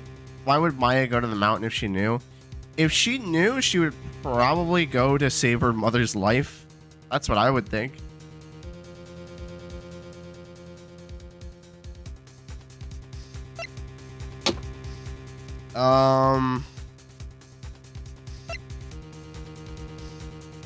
Man, who else would it be then?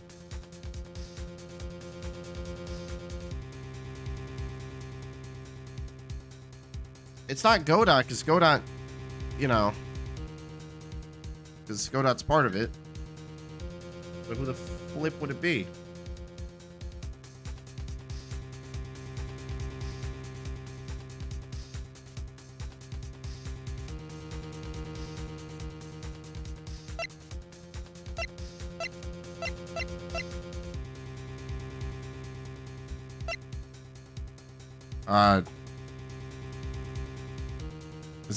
Is it Iris? Because I mean, she must have known about it.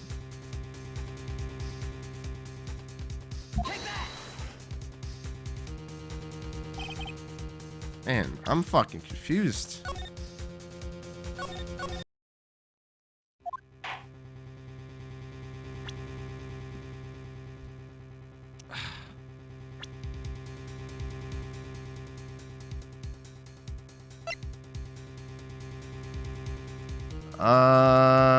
Okay, well, let me rule out who it's not. Brute force it. I mean, eventually I'm gonna get it if I guess everything. But I genuinely want to know who it is. Okay. So it's none of these three. It's not you. It's not you.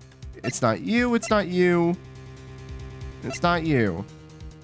So it's obviously not, like, Godot already knew about it.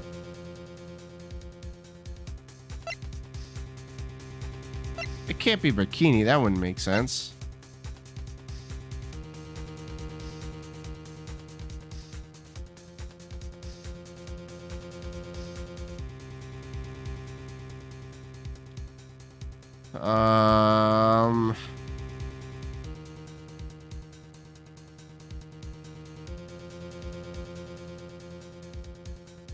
It was Morgan's plan and she's dead. It wouldn't be her.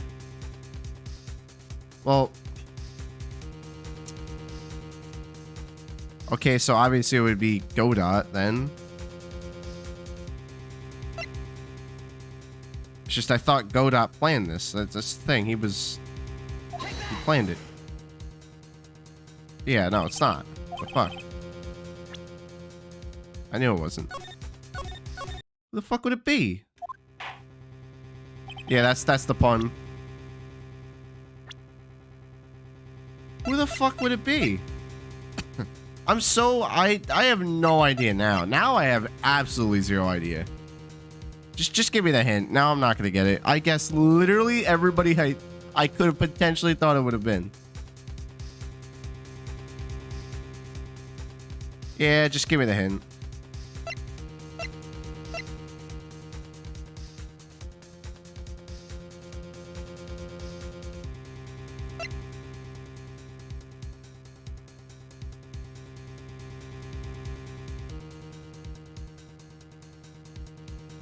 Was it Pearl?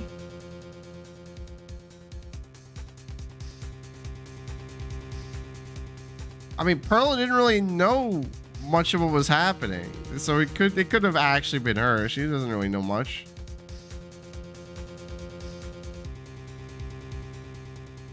Heck, she misinterpreted. You're answering the wrong question. It's not who else knew. It's is it possible that somebody else could learn of the plan?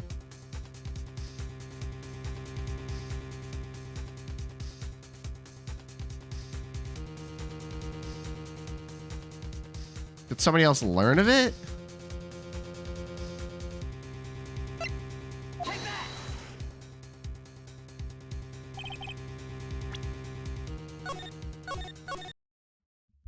Somebody else like be there to figure it out?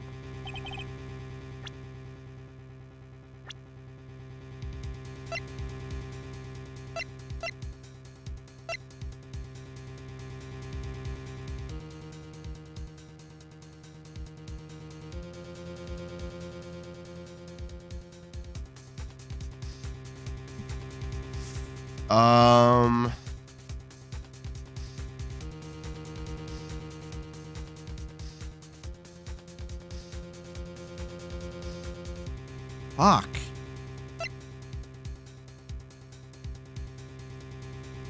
There's not a whole lot of answers left to pick, man.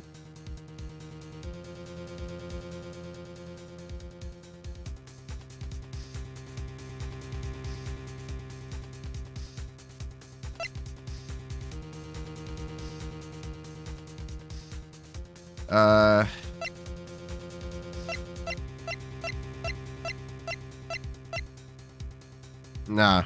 This is, dude, I guessed almost everybody. I'm just gonna brute force it, man. If it's not Morgan, because technically that was her plan before she was killed.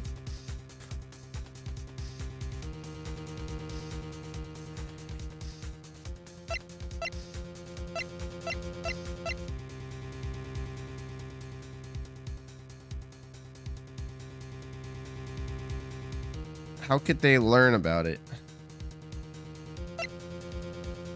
I'm just gonna guess everything. You don't need a person. You're proving how they learned of the plan, not who learned it. Is it possible that another person knew of that plan? But wouldn't you pick the person if they're asking if another person knew of that plan? That's kind of misleading. Okay.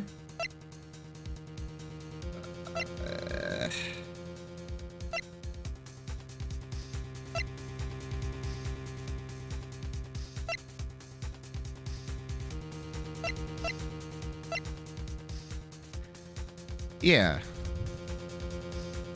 Yeah, we know it's Godot, but it's... They're not asking what do you have that proves that they learned of the plan. They're asking if another person knew of the plan. So I'm just a little confused, but...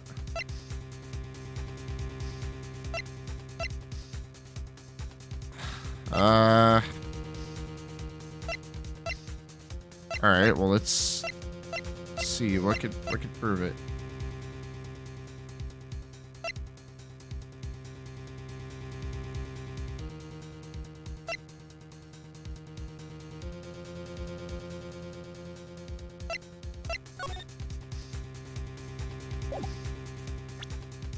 Opened once before. That's right. Bro did say that somebody opened this letter. So was it Godot that opened it? Ah, okay, we got it. This crime was actually planned over a year ago. Morgan Fay authored the plan for her daughter's future, and these instructions were hidden somewhere in Fay Manor for a year. However, by the time Pearls found these instructions, they had already been unsealed. Unsealed? Yes, the killer had read those instructions long before Pearls ever found them. That's how he knew the crime was to take place at the Inner Temple. And you still insist this crafty killer is me? You bet I do. But you just said that the instructions were hidden. That's right. Mr. Godot couldn't have known where the instructions were hidden. If you really wanted to know, he had one great chance to find out. Yes, and when was that? During a visit. Oh man, I can't stop yawning. Oh, sorry guys. A visit? Morgan Fay told her daughter Pearl about where the instructions were hidden during one of her visits to the detention center. That would be the only time for someone to have learned where they were hidden. Eavesdropping on a visit at the detention center? Yes, it could be arranged if you were someone with easy access in and out of there. Like, for example, a prosecutor such as Mr. Godot.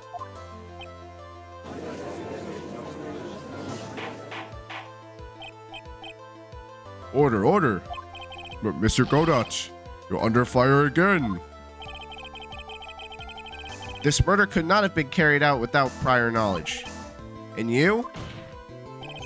You were the only one that could have acquired this information before the murder.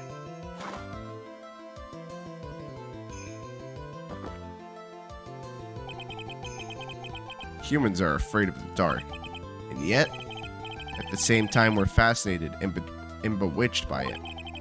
Maybe that's why humans drink the darkness that is coffee. Sorry for always asking, but what does that mean? It means there's a reason for everything. According to your theory, the killer in this case eavesdropped on a conversation during a jail visit where he learned of a hidden plan for a crime. After discovering the plans, he hid in the Inner Temple and waited for the crime to occur. Then he ultimately took a person's life.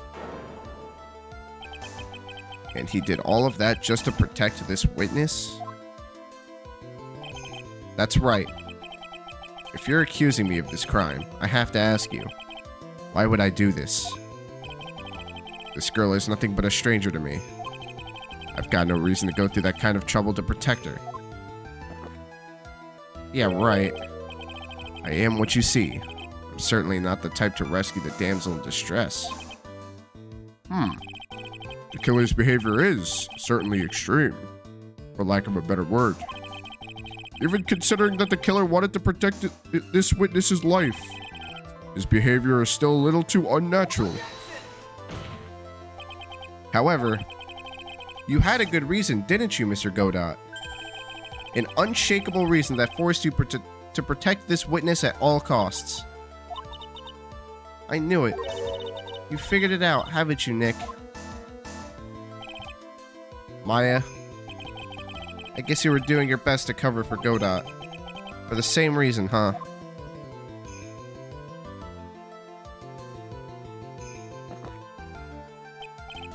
Okay, Trite. I'm all ears. Let's hear it. It's very simple. Maya Fey is a lot more than just a stranger to you.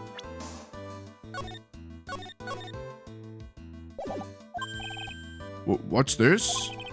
There's one person who lies at the very center of this whole story. Well, yeah, it's Mia. The boy. There's a very good reason why Maya's life is so precious to you. After all, she is Mia Fey's only sister. Mia Fey. You once worked alongside her. That was when you were a defense attorney. Wait a second here. Mr. Godot is a defense attorney? With your Honor's piercing intellect, you must have figured it out by now.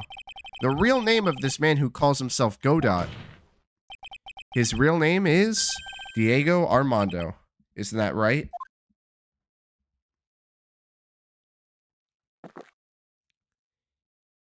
Oh, God. Do not say his E-kitten. Ugh. The last time someone called me by that name was over 6 years ago. Diego Armando. That name rings a bell. It should, Your Honor. All of this is related to a single case. A case in which a convict named Terry Fox killed himself. Mia Fey's first time in court. The tragic outcome left a deep wound in her heart. She knew that behind it all was a heartless, scheming demoness in disguise. But in the end, Mia couldn't tear off that disguise. However, there was one man who reached out to help her. Diego Armando, a senior defense attorney at the office where Mia worked. Does anyone here not know that, that Diego was dating Mia? Like, everyone knows that here, right? It's my fault. It's my fault that Mr. Fox killed himself. Mia, you can't cry yet.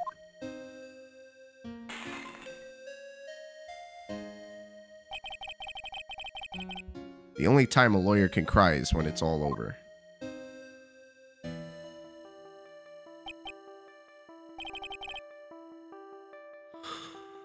Oh, man, dude, I'm so tired. I was moved by her. The way she put all her faith in her clients. That pure, sweet heart of hers. That's why I could never forgive Dahlia Hawthorne. Me and I thoroughly investigated that fake kidnapping incident. Then one fateful day, Dahlia wanted to meet with me. It had been 6 months since the trial. We met in the courthouse cafeteria. Ah, I just remembered. 6 years ago, right here in this courthouse, you were poisoned. Even I didn't see it coming. Dahlia Hawthorne slipped some poison into my coffee. Some newspapers at the time called it a murder, but very little information about the case was released to the press. But you weren't dead at all. No official reports ever actually called it a murder. I was just in a deep, deep coma. I see. My body shut down, and my life became nothing but a long, deep sleep. That woman's poison did a real number on my central nervous system. NKNNM, welcome. How you doing? Good to have you. Bojo, you accidentally put the year your mother was born instead of the year the revolution happened on your project about the revolution.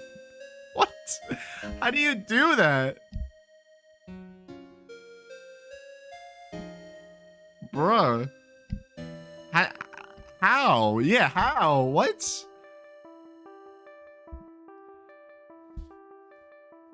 Hey, how's it going? You got here right at the end of the game, so you're about to see the finale. It's my first time playing through this game, and it's been a long journey, but we're here. We're at the end. It's 8 years apart. I know, but still, like...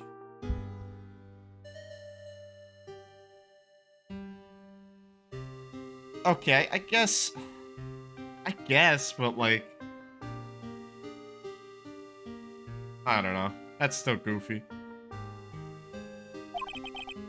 I lost my sight, and all my hair turned white due to the damage it caused. That's terrible. Apparently, it was a miracle that I ever regained consciousness. 5 years had passed since I drank that poison brew. Then one morning, my eyes flew open from the smell of a doctor's cup of coffee.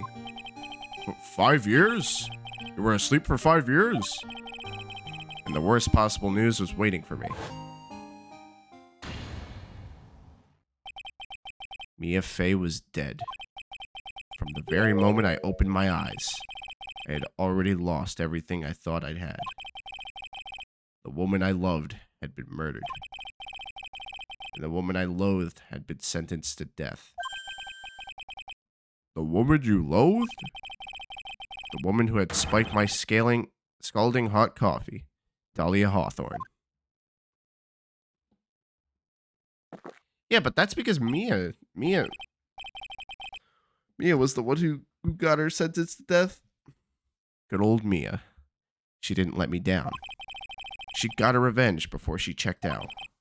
In the end, there wasn't anyone waiting for me when I woke up. That's so sad. For someone like me, for someone who had slept away their best days, there were only 2 reasons left to live. And it was for those 2 reasons that I decided to become a prosecutor. If I may ask, what were your 2 reasons to live? The first was you, Wright. Huh? Me? If I hadn't drank that stupid poison, Mia Fey never would have died, much less the way she did. You were the only one who was there to protect her, but you let her die. It was all your fault. Wait, but it wasn't like that. What?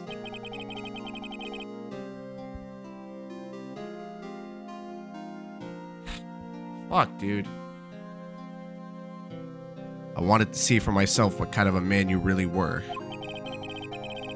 So that's why you became a prosecutor? My other reason for living? She goes by the name of Mia Fey. Huh? You mean me? You were the only way I could make up for the sin of not saving Mia. 1 year ago, when the Corain Village incident was resolved, it was obvious that Morgan Fey was planning something. Whatever her evil plan was, I was determined to stop it. My role as a prosecutor put me in the perfect position to do something about her. That's how you overheard Pearl's visit with Morgan at the detention center. I knew that the time was drawing near. Since I knew the plan, I thought I could foil it. My goal was to outwit the plan. I thought if I could do that, I could keep that girl from being caught up in it. Damn, dude. But why kill Misty then? That makes sense. If Pearls had known that the actual purpose of the plan was to kill Maya, she never would have helped out. Finally, the day of the plan was drawing near. I contacted both of my accomplices. Accomplices? Iris of Hazakura Temple and Misty Fey. I especially needed the help of Iris. She was to take the fall in my backup plan in case we couldn't control Pearl Fey. But how did you contact my mother? She'd been missing for almost 20 years. Officially, yes. What? What do you mean officially? You've heard about it, haven't you? About the strong ties between the main family and the government? What? The government? Also, Essa says, because Dahlia was being channeled by her, and if he didn't do anything, Dahlia would have killed Maya. Yeah, that's right, that's right. Fuck, man, but that doesn't really make Yoda, like, a bad person, though.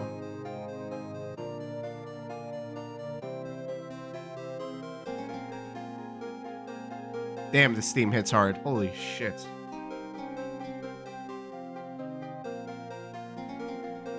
Now that you mention it, Bikini did say something to that effect. She said that the Master of Corain had great authority. Even without her official position, Misty Fey still wielded great influence. The police have been keeping an eye on her movements all this time. That's how I was able to contact her.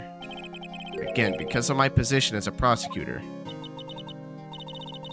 So my mother was cooperating with you? Don't ever forget. No matter how far away from you she was, she never stopped thinking about you. She was always... That's why. I knew she would do anything to protect you.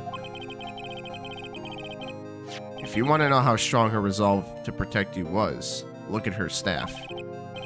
Her staff?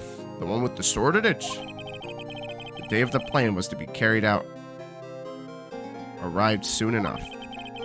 We met for the first time at Hazakura Temple. That's when your mother showed me her special staff. I realized it then, just how far she was willing to go. She was willing to use that sword to protect you from Morgan Fay if necessary. Yes, even if it meant paying the ultimate price. Jeez, dude.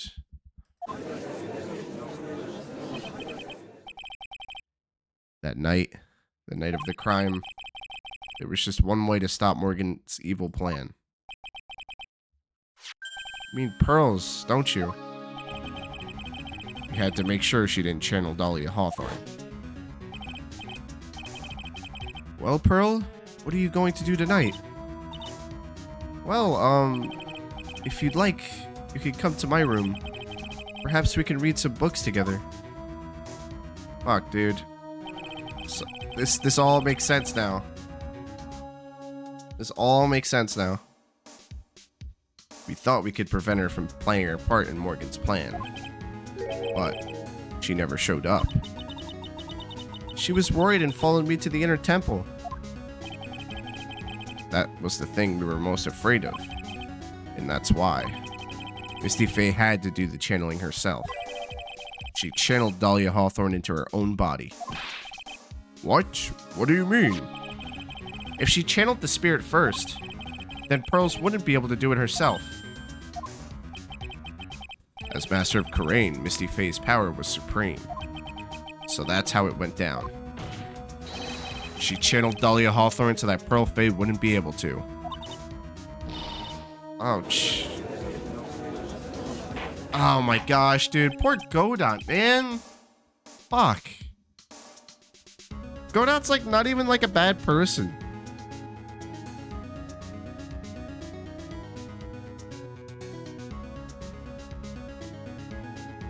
This is so fucked up, man. What? Is this true? My role in the plan was to make sure no one was going to hurt Maya Fey. That's why I hid myself at the inner temple. Just in case you needed to be saved from Dahlia Hawthorne. Godot. Okay, I will admit, he did kind of make some sexist comments, but... But, like, despite the weird and not so good stuff he has done, like, I feel bad for the guy. I mean... You could say that he's sexist, but he still cared about Mia at the end of the day.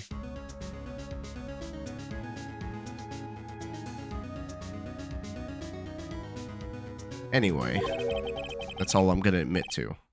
It's right. Huh? There's no doubt about it. You're a great defense attorney. But you're gonna have to do the rest yourself. The background leading up to this incident has been laid bare. There's just one question remaining, Mr. Wright. Who killed the victim?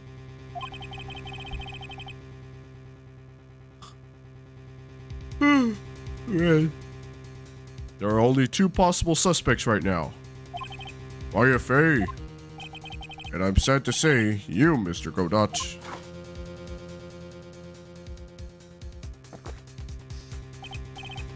Well, Trite, if you're the real deal, then finish this thing once and for all. Show us beyond a shadow of a doubt that you can finish this on your own. No, Nick, please don't. Oh, man. Maya, I heard the whole thing. From my sister in the medical office. That's why I have to protect Mr. Godot. Fuck, man. I can't do it. I can't testify against him. After all, he's the man who put his life on the line to protect Mia. And me, too. Maya, I know that. Nick. But even so, it doesn't absolve him from his crime. Please, Maya, testify. Miss Faye, your testimony, please. SL says, in the anime After Turnabout Beginnings, the case with Phoenix, Mia visits Godot, who was still in a coma at the time, and leaves some flowers, saying, I finally got her. Oh, that's awesome. That's actually really awesome. Man, I really do want to watch the anime sometime. That's a great added scene. This is the final testimony. Don't bother trying to hide anything, because I'll know. I want to hear the truth from your own lips. I understand. I'm sure you're right. I'm ready now, Nick. All right, young lady. Tell us about the moments before you lost consciousness. What exactly happened at the time of the murder? Oh, man. Witness testimony at the time of the murder. Just before it happened, I think I saw some red lights. 3 of them. I thought I'd ask for help, but just then I was splattered with blood. She wasn't dead, though, and then she struck back at the enemy behind her. Suddenly, the red lights went out, and the whole area was dark. Just at that moment, there was a horrible scream. Right after that, Dahlia collapsed, and I lost consciousness. These red lights. I thought you said you don't remember seeing them. You know, what I wonder is, why didn't Godot just, like, knock her out? Like, just, like, you know what I mean? Just, like, a nice fucking hard punch to the head or something. Like, you know. He could have knocked her out. He didn't have to kill her. Especially because he was behind her. I mean, obviously, that wouldn't make for a tragic... That wouldn't make for, like, a tragic story. But, like, just logically speaking, he could have done that. Especially because Misty was older and he's obviously way stronger physically. These red lights. I thought you said you don't remember seeing them. He had to kill to get the spirit out. Yeah.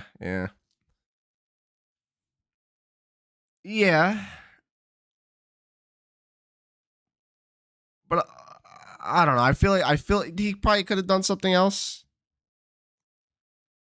Maybe, I don't know. Maybe fucking throw her into the inner temple or something, like, you know.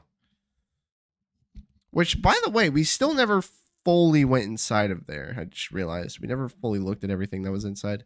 Anyway, these red lights. I thought you don't remember seeing them. I'm sorry. I thought I saw them, but then they disappeared all of a sudden. Things break, Trite. Even the best of theories. Who wasn't that stabbed Misty Faye? It looks like you can still prove it. Maya's telling the truth this time. I know it. The rest is up to me. Well then, Mr. Wright, proceed with your final cross-examination of the witness.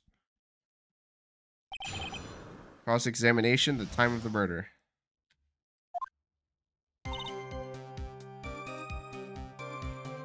Oh, man. I can't stop yawning. I'm so tired, man. Lights shining in the dark? I don't think you can make a mistake about that. Yeah, you're right. I think I saw them, but I can't say for certain. And I can't tell you for sure that they were from Mr. Godot's mask either.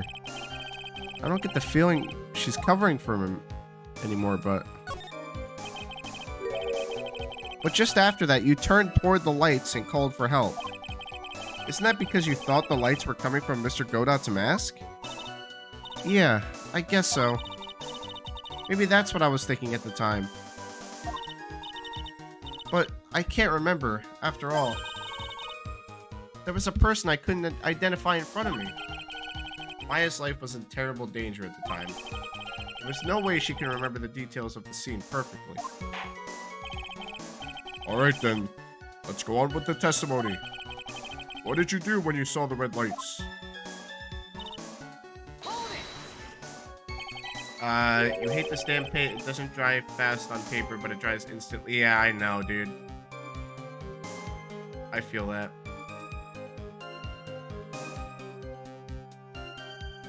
deal with that shit before.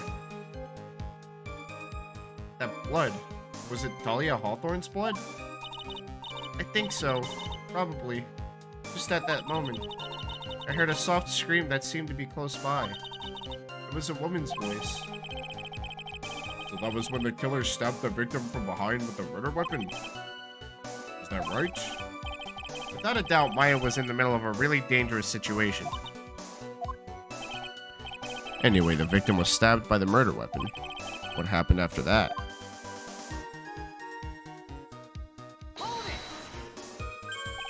Struck back? How do you know that? Well, you're right. I didn't see it exactly. But I could tell by the sounds of their breathing and movement. And also the smell of blood. You've witnessed more horror than any young lady should ever have to in one life. Yeah. Multiple times, by the way, Uji. So then what did you do at that point? I couldn't move. I could just barely make out their shadows moving in the dark, but I had no idea what to do. Could you still see the red lights you mentioned earlier? Yes, I think so. But they went out? Yes. Suddenly I couldn't see them at all. Well, what could it mean? If the red lights were coming from Godot's mask, and they went out right in the middle of a fight, maybe the mask was damaged. Or maybe it was knocked off. Or maybe the batteries ran out, right, Wright? Or maybe those little red pinhead looking lights just stopped working. What could have really happened then?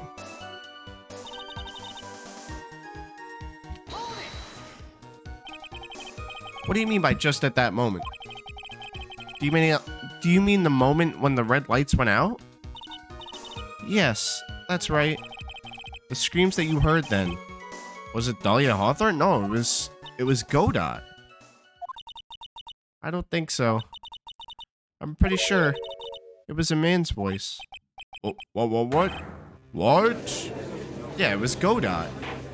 Because when he took the mask off, it was probably like taking away his ability to breathe, and it was probably painful.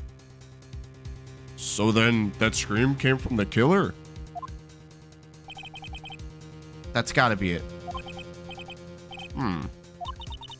I think Dahlia Hawthorne must have taken the blade and attacked the killer with it.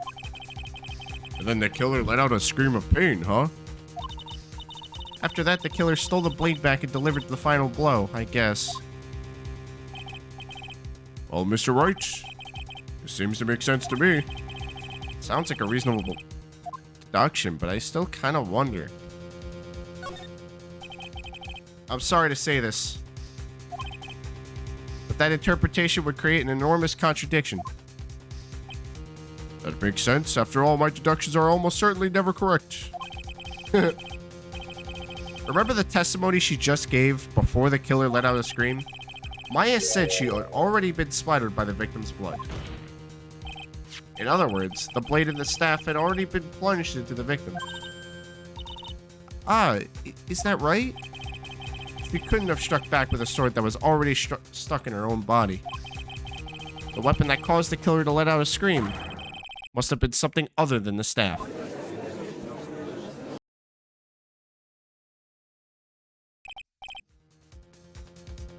If you're so sure about that, then don't keep us waiting any longer, Trite.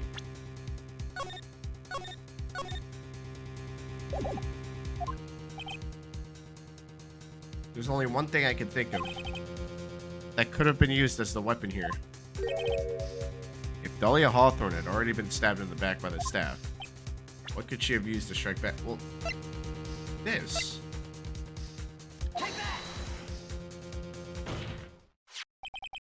Actually, the dagger that the killer brought to the scene of the crime. Oh, that's right. I forgot about that. This dagger was found at the crime scene, stuck into a pine tree. Yes, the detective found that this morning and brought it to me. Dahlia Hawthorne struck back at the killer with this, and she managed to wound him as well. because he let out a scream doesn't mean that he was wounded. For all we know, the blood on the dagger could have been from the victim. Have you forgotten that the blood has already been tested? Since we learned it wasn't the victim's blood, it must be the killer's blood.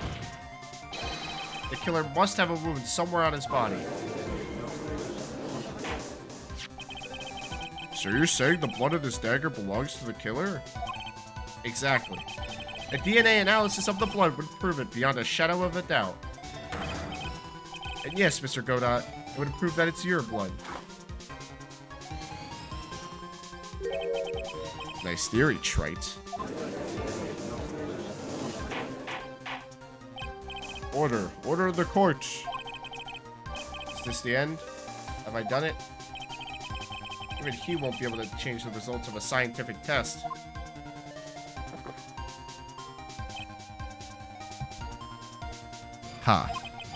Let me ask you something, Trite. Let's just say that it turned out that I was the killer. Do you really think I would be stupid enough to leave evidence like that? What? Just think for a second. This dagger was found this morning by a detective and brought to me. There was already blood on it, correct? But even so, I was the one who brought this dagger here to the courtroom. Yes. What does this prove? Well, if I really were the killer, I could have washed the blade off and then planted another person's blood on it. But it can't be. In any case, there's one thing I can guarantee, Trite. That blood, it doesn't belong to me. Not a chance. What?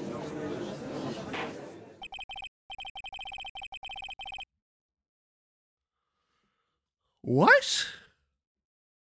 What in the... In any event, it seems to be established that the killer was wounded. Alright then, witness, continue your testimony. Wait a minute. What's the problem? I know I probably shouldn't say this, but there's a big contradiction in Nick's explanation. Maya? This dagger, you said that it wounded the killer. That's right. But if Mr. Godot had really been cut with the dagger, his clothes should be bloody and have a rip in them, right? Maya, maybe he just changed his clothes. That solved the contradiction pretty easily. What are you talking about? It's not that simple at all. Remember back to the day of the murder. Everyone that was on the inner temple side got trapped there. Oh, that's right. Once the bridge was fixed and the police headed for the inner temple, Mr. Godot was already there waiting for them. He never had a chance to change his clothes. Oh, ho, ho, ho, ho. Ho, ho, ho. Order to the court. Well, maybe he brought a change of clothes with him. But no one could have predicted the lightning strike that shut down the bridge. Yeah. Why would anyone have brought a change of clothes? Did the judge just take smart pills during the I know, dude, guys, the judge has been fucking, like, actually really smart this whole time. Like, really. What is going on with Uji here? Well then, maybe the killer took off his clothes before he committed the murder. That way he wouldn't get any blood on him. That's impossible, Trite. You know how cold it gets up there late at night? After a few minutes with no clothes on, you'd be frozen solid.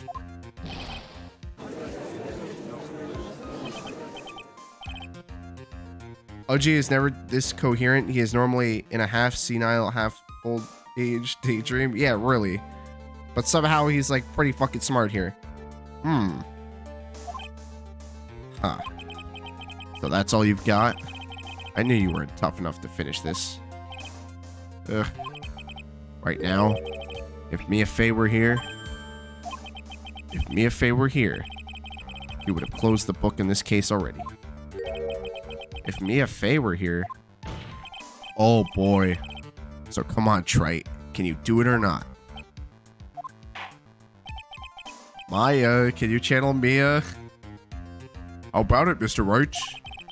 You've accused Mr. Godot of being the killer. But can you prove it? Have you got even one piece of evidence? The question isn't whether I can prove it or not. The fact is, I have to prove it. That's the only choice I have. I was taught that it's one of the rules of being a lawyer.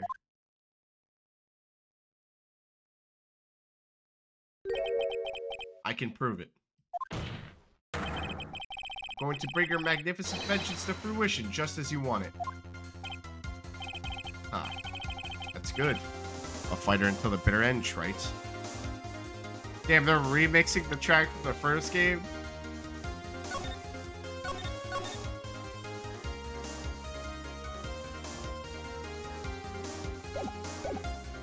I think it's more Mia was so much better than you kind of thing. Yeah.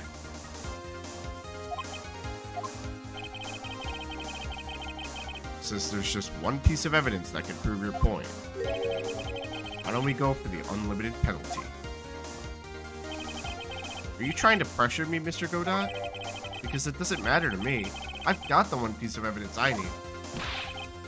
Give me a break. You've got nothing, Trite. But what do I do at a time like this? It's simple. I've got to think outside the box and approach this from a different angle. Alright then, Mr. Wright. Let's hear what you've got.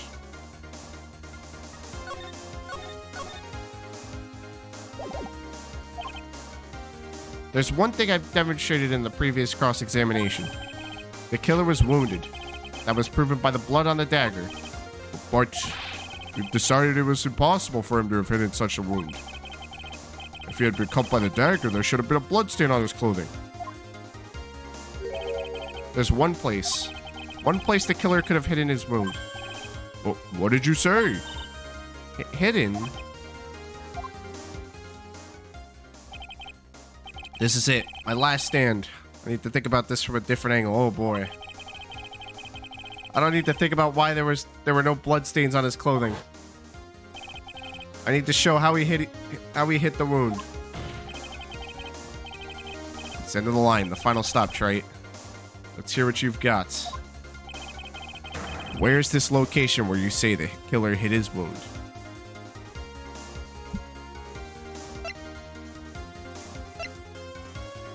A location?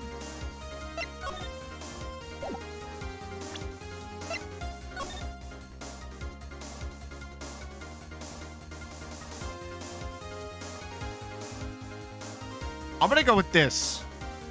It makes sense. It would make sense as to why the body was moved.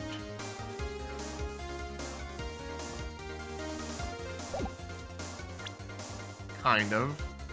Not really, actually. Never mind. I just thought about that for a second. I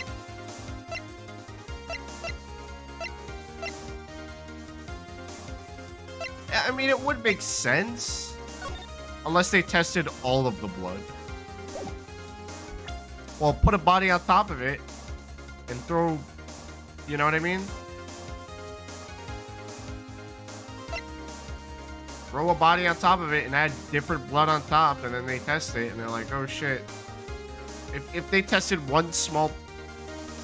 No, hold on.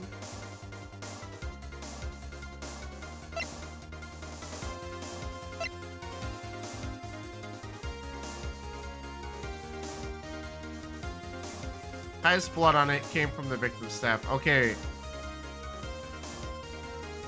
Scratch what I just said. Maybe it's this. Because it wasn't proven, like, whose blood was on it.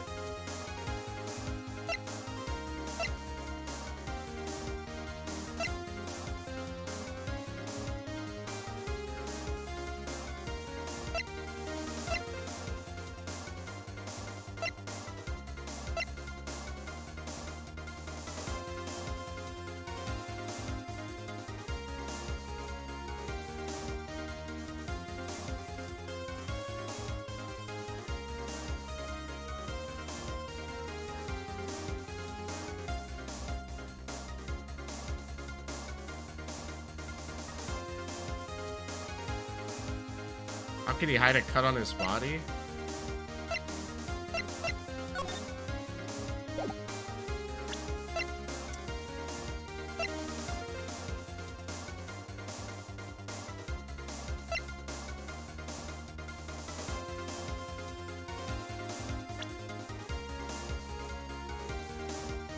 The cut was on his face. It was on his face. The mask. It's gotta be. That's the only thing that would make sense.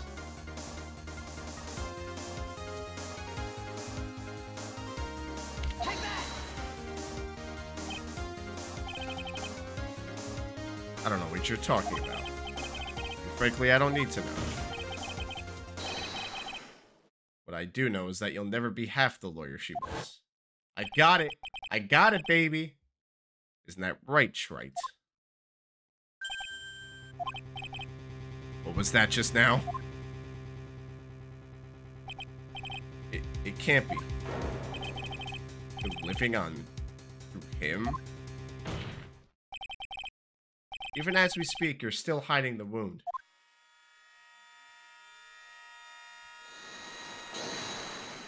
Damn. Damn. It's beneath your mask. During the fight, the red lights given off by the killer suddenly disappeared. Seconds later, the killer let out a scream. That's right, your mask went flying off your face. Mr. Godot, would you mind removing your mask? If you have a dagger wound under there somewhere, then I'd say this whole case is solved. Oh boy.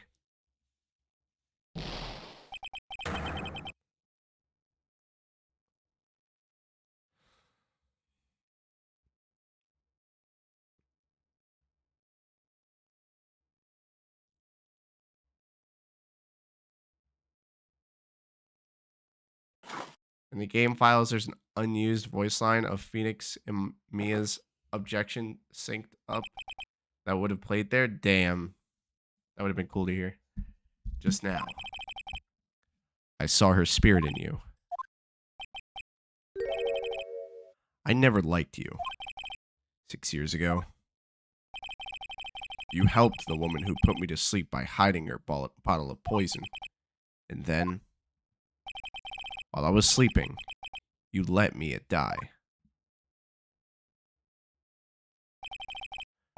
But you didn't care. You just kept living your pathetic, happy-go-lucky life. You even had the nerve to follow in her footsteps as a lawyer. I can never forgive you. That's what I thought. Mr. Godot. But I was wrong about you. I knew it from the very beginning. The truth is, the only person I can never find it in my heart to forgive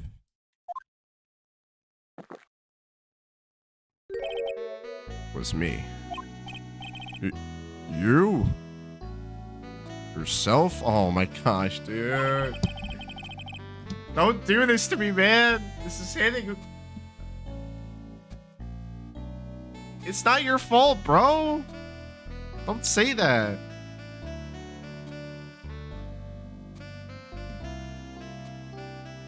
You tried, and you got poisoned. It's not your fault. You did the best you could.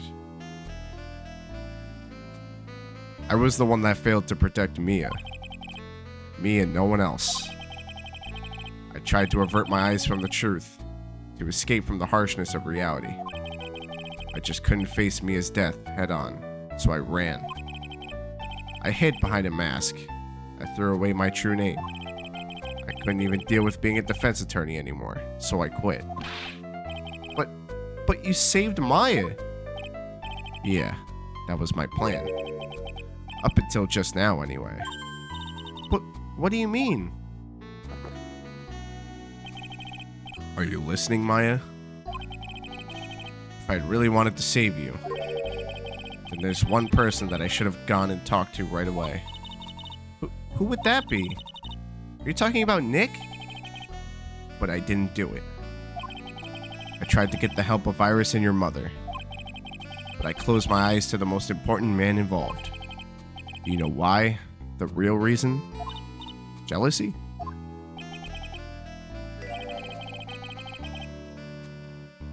I suppose I wasn't really interested in saving you at all. Huh? I think I was just trying to salvage what's left of my own broken soul. I was trying to make up for the fact that I couldn't save Mia. Nothing more. That's why I let you walk right into a situation that I knew was dangerous. Forgive me. You're wrong. You put your life on the line to save Maya. Was it really for Maya's sake? Even I'm not really sure. What do you mean by that? That night, in the darkness of the garden when I saw her silhouette. A part of me must have known the truth. The truth that it wasn't really Dahlia Hawthorne standing there in front of me. It could have been Misty Faye, or even that little girl. But I still picked up the blade. It was like I was dreaming. That's fucked up, man. That's fucked up. I'm not sure what exactly was going on in my mind at that point. Was I really motivated by the pure desire to protect Maya Faye? Or was it something else?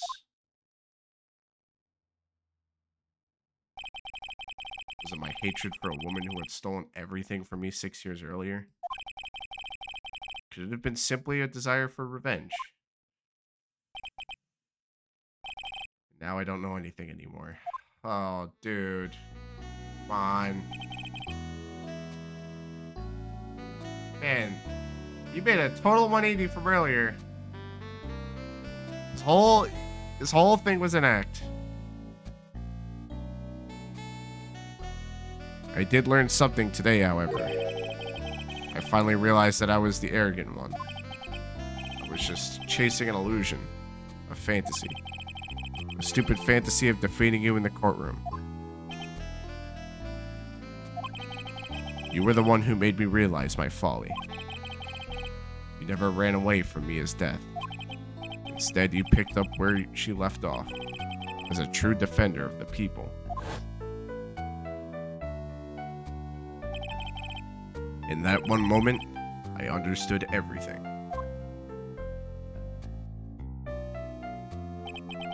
Mr. Godot.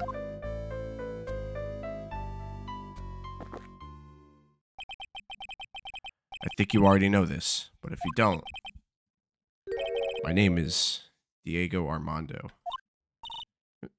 Mr. Armando, I believe in you. I know you were trying to save me.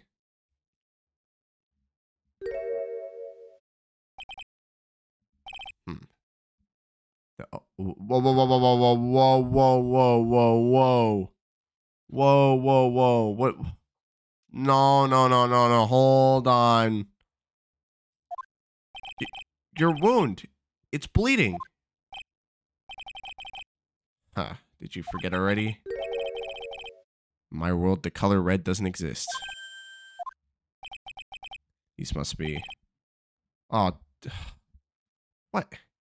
He's crying blood? Ever since I woke up from my coma, I think I've been waiting for this very moment. Dude.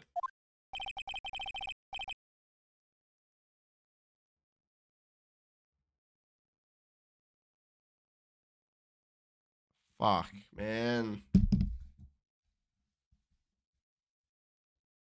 Oh, this is so fucked up. I feel bad for the guy, man. Like,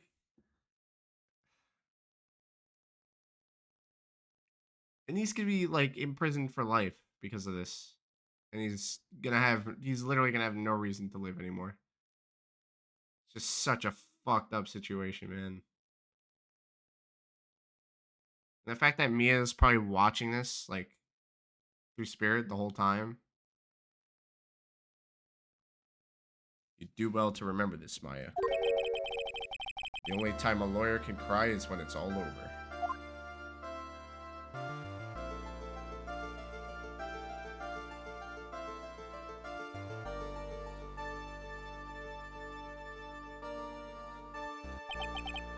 This time, it really is all over, isn't it? Defendant.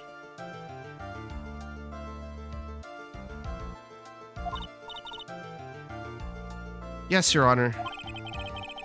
Although you weren't directly involved in the murder, tampering with the body in the crime scene is a serious offense in itself.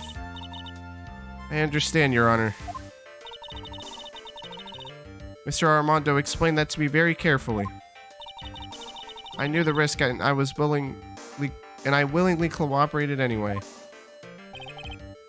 Very well. Before I hand down my verdict, is there anything you'd like to say? Well, there is one thing. I'd like to say something to Mr. Wright. What? I want to apologize to you.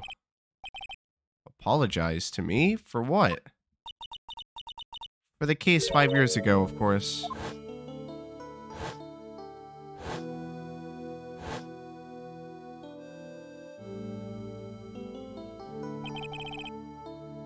I just remembered. Weren't you poisoned by your own lover?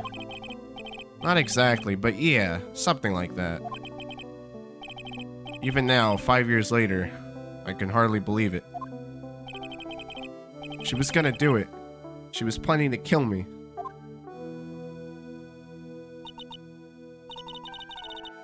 It's not all that surprising. The two of you hardly know each other, or knew each other. Huh? What do you mean? You and my sister, you only met twice. Huh? We only met twice? What? Was that her the whole time? The first time we met was on that fateful day. The day she poisoned Mr. Armando in the cafeteria of this very courthouse. The second time you met her was 8 months later. You met her again on the day that she stole your cold medicine. And Doug Swallow was killed. No way! It can't be true. I mean, during our whole relationship, we were... For those 8 months, the woman that you thought was Dahlia Hawthorne wasn't actually my sister. Huh? Oh my gosh, dude. It was her the whole time! What the fuck? That's fucked. That's fucking crazy.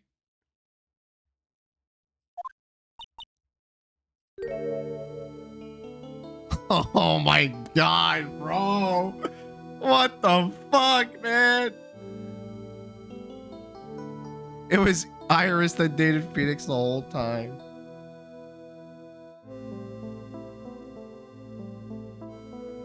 Except she actually liked him. Exactly, she actually liked him, and she still likes him.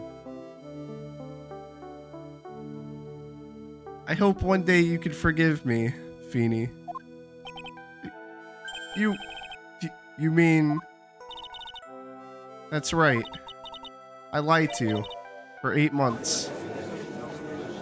Dude, what the... Oh, this case is crazy, what the fuck? What the fuck? There's so much going on in this case, what the fuck? But why? Why would you do such a thing?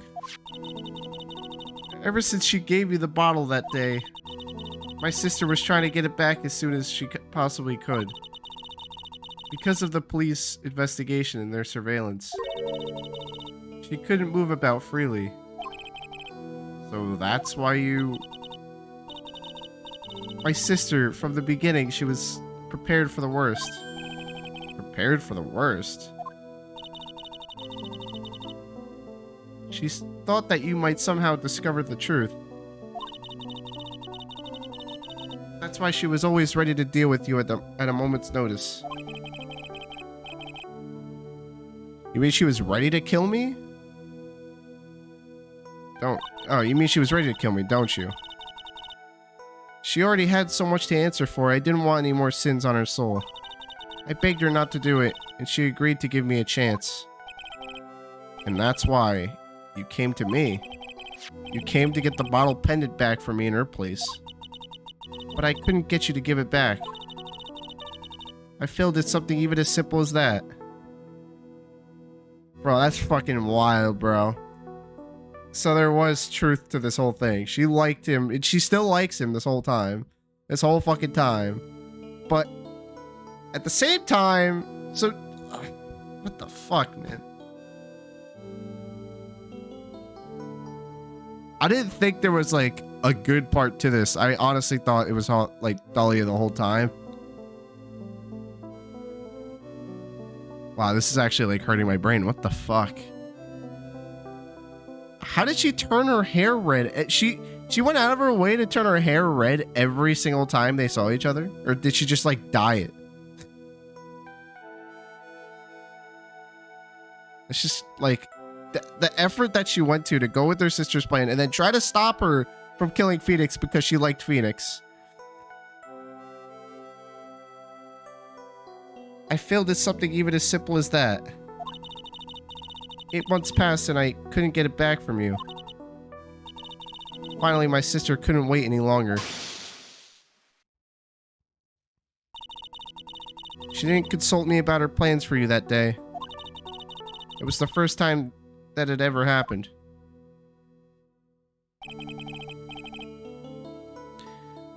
You assumed it was dyed?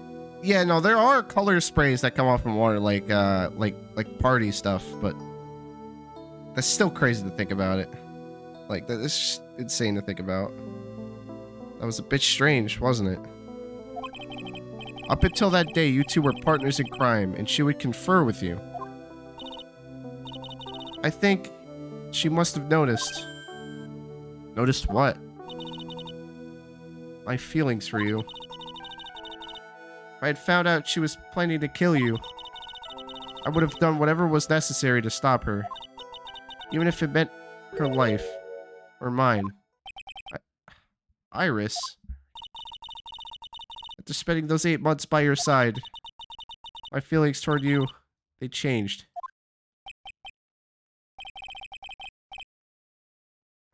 I have something to say to you, too. You really are the person I always thought you were. Damn, bro. Oh my gosh. I'm actually happy for Phoenix, though, at the same time. That, like, it wasn't like a sham. But still, the way he's finding out is fucking insanity. This is just... This whole case is fucking crazy. There's just so much going on in it. Even after Dahlia Hawthorne was found guilty, I still believed in you.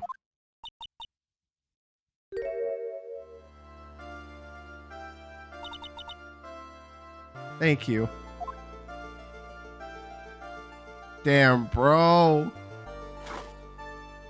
But, hold on. But she might not be in prison forever, right? She might eventually be freed.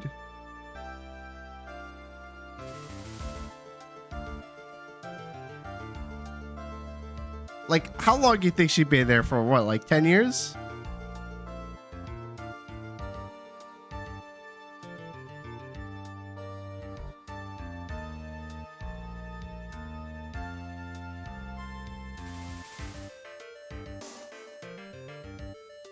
Oh my goodness. Yeah, she was just an accomplice, bro. Phoenix has a girlfriend for when she gets out, but like, that's still fucked up, man. Oh man. That's fucked up. That's fucked up, man.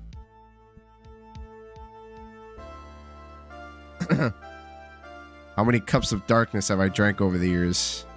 Even I don't know. I'll tell you though. Right now, this one here is the greatest cup I think I've ever had. Don't you think so? Phoenix, Wright? He just called him by his name. Yo, Phoenix, guys! Where did he get the cup from? Yeah, I think you're right. The purpose of this trial was to rule the murder of the victim, Elise Dudum. At some point, I expect you will be tried for your role as an accomplice in this case. I understand, Your Honor. Very well. On the charge of murder, I hereby find the defendant not guilty. And we fucking did it, guys. We did it. Court is now adjourned. That was amazing. That was fucking 10 out of 10. Perfect. So many plot twists. So many fucking plot twists that I was not seeing at all. Like, that was amazing. I wasn't expecting that. February 10th, 4:51 p.m. District Court, Defendant Lobby number 1. The way things ended, was justice really served? I looked it up. For being an accomplice in the U.S.,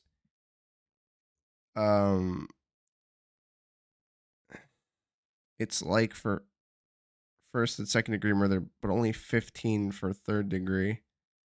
That's still fucked. She's still gonna be in prison all those years, man.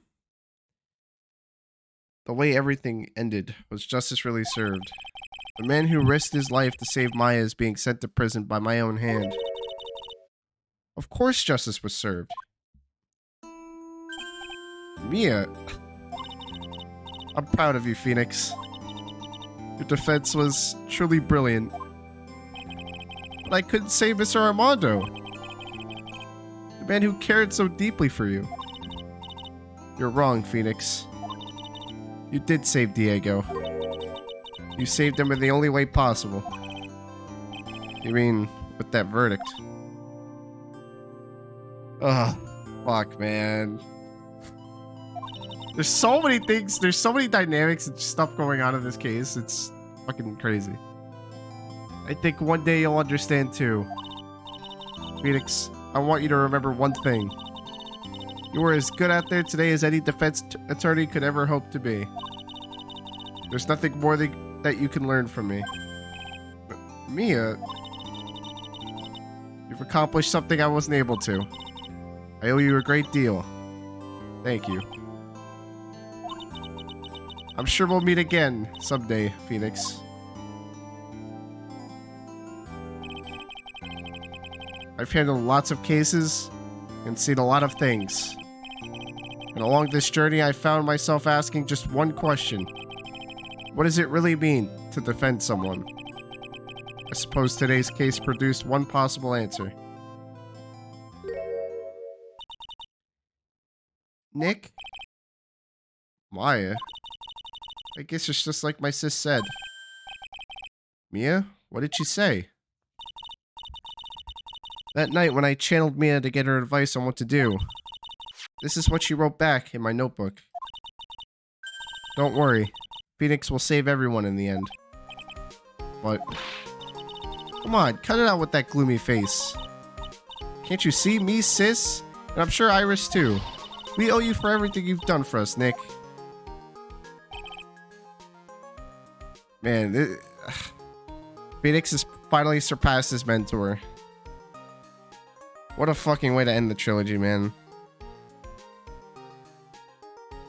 Wow.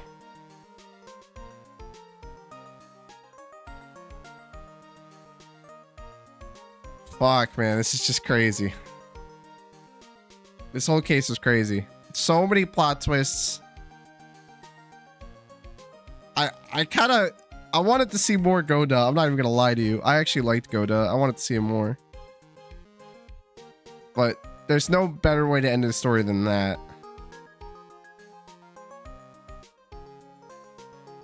Maya. Ow. How can you be so bright and chipper after all that's happened? You were brutally attacked. You even saw your mother murdered. Ow. Francisca. Where did you come from? Still as softy as always, Phoenix, right? Excellent work, Wright. Huh? Mr. Edgeworth? When did you get back? Oh, that's right. I guess no one filled her in on that. Edgeworth and Francisca have actually been helping me. Helping you? If these two hadn't been there on the first day of the trial, the feds wouldn't have gotten anywhere. Wow, but where were you, Nick? I heard he fell into a river and caught a nasty cold which forced him to sleep all day. Yes, he laid in bed shivering from his fever with Iris's hood pulled over his head. Oh, ouch. Talk about embarrassing, Nick. You definitely need more training. Anyway, thank you, Mr. Edgeworth. And you too, Francisca. I don't suppose there's room for me in this group hug, is there? Oh, Larry. What's with the, longer than usual face? I realized something when I was reborn. I realized that Larry was never of any use to anyone. Not even once. That's not true, right, Nick? What? You're asking me? Well, Nick, is it true? I've got a place in this world, right? Huh? Oh, yeah, of course. Oh, jeez. Oh, come on, man. Don't say that. Everyone would be better off if I were gone for good. Come on, man. No. I mean, oh yeah. These portraits you painted. They were really good. They were actually, I'm gonna be honest, like, they were pretty fucking good. I don't know why everyone thinks they look like shit, but I actually thought they were pretty decent for what they were. Isn't that right, Edgeworth? What? Me? Why are you making that face, huh, Edgy? Oh, well, yes, indeed. I certainly can't say that they lack resemblance. Do you really mean it? What about you, Franzi? Did I draw you well, too? My beauty can possibly be captured by a mere crayon. Nevertheless, I recognize the effort you put into it, and that's worth something. So then you'll do it, like you promised? No, you dumbass! Don't get carried away. You dumb fuck! Why would you say that? You deserve to get your ass fucking kicked by Von Karma now. Don't get carried away. Well, how about that? I guess painting portraits is the only thing I'm good at. The painting of Pearl is pretty darn good too, if you ask me. Huh? Now that you mention it, I haven't seen her around. Pearls? Where could she have gone? Normally, she would have made a beeline for Maya. Oh, I'll go look for her. Be right back.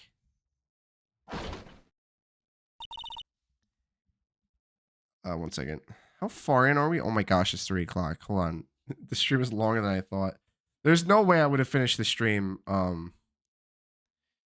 if I kept going that other day. Hey, Pearly. Right. You seem to be uncharacteristically puzzled. I suspect you are wondering how Maya could be so cheerful, despite all that has happened. Yeah. To be honest, I can't understand it either. That's right. She lost her father fairly recently as well. I think I understand how she feels. Maya is a much wiser person than she appears. I think she realizes something. Now is exactly the time when she needs to be as strong as she can. What do you mean by now is exactly the time? Maya wasn't the only one that was badly wounded by this incident. In fact, there was someone that was hurt far more deeply than she. I believe it is for that person that Maya is trying her best not to cry. Someone who is hurt more deeply than Maya? Edgeworth, I think I'm starting to understand too. Ow. Then tell me, Phoenix Wright. Who is Maya Fey being strong for? Phoenix? There's no Phoenix here.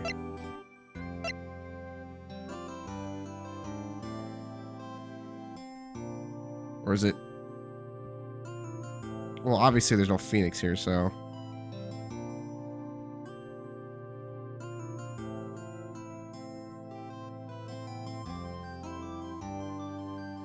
For her mom?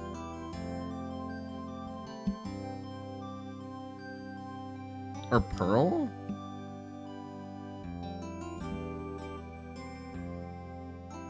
gotta be for her mom. Who followed the plan thinking it was for the good of everyone?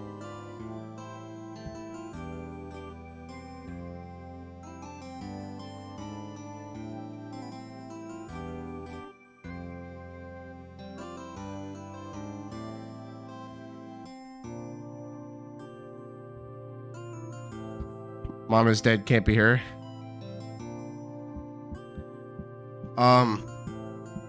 I guess it's Spirit though. You would think, yeah, you would think Pearl then. Or Godot. Nah, not Godot. Pearl. Pearl or Mia. But Mia's dead too, so it's gotta be Pearl.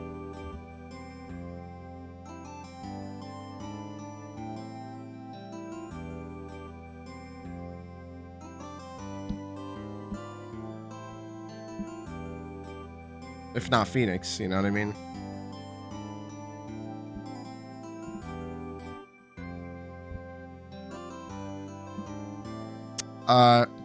Okay. I don't want to get this wrong, so hold on. It's Pearl? Okay, I'm right. Okay. Yeah, no, that's what I mean, SL. I didn't want to ruin it. But I was gonna pick Pearl anyway, don't worry. So, okay. Good to know I got it right. Pearl Faye. The poor kid. After all, the reason that she worked so hard to follow the instructions was because she loved and believed in her mother, Morgan. It's for the good of the Faye clan. I'm sure she believed that in every word. She thought she was doing it for Maya. That's why she was so happy. Look at these two. It shows how truly devoted she is to Maya.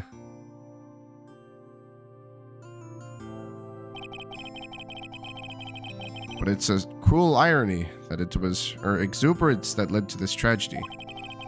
Maya Faye's mother was killed and Maya herself was put into the deepest peril imaginable. And that's why Maya is putting on a brave face. She's doing it for Pearl's sake. Until she could see her smile again. Oh, hey! Is this where you all were? Wow, looks like we've got quite the bunch here. Yow! What was that for, sir? Sorry about that, Scruffy. Our whip just seems to be having a mind of its own. What's up, Detective Gumshoe? Oh, you know, this and that. Anyway, congrats on your win. Let's go out tonight, pal. Dinner's on me. My salary's just sort of kind of gone down by a teeny-weeny bit, but that's alright. I made reservations at a first-class French restaurant tonight. Pretty good work, Scruffy. That whip was your reward. Detective Gumshoe? You said a first-class French restaurant. You don't mean... Tribulations? Where else? Oh, gosh, Tribulations, no! I knew it, we're doomed. Come on, let's go, everyone. Can't keep Maggie waiting, pal. Hey, you, crybaby. You're invited too. Oh, forget about me. Pearl and I will be at the loser's shack eating potatoes. You know, Maya's taken an awfully long time to get back. She's still out looking for pearls. Oh, Maya, what's wrong? Nick, what do I do? Pearly, I can't find her anywhere. Huh? I'll bet she just went back home. That's all. I thought so too, so I called the village. But no one has heard from her. This has never happened before. As I figured, she has been badly hurt by this incident.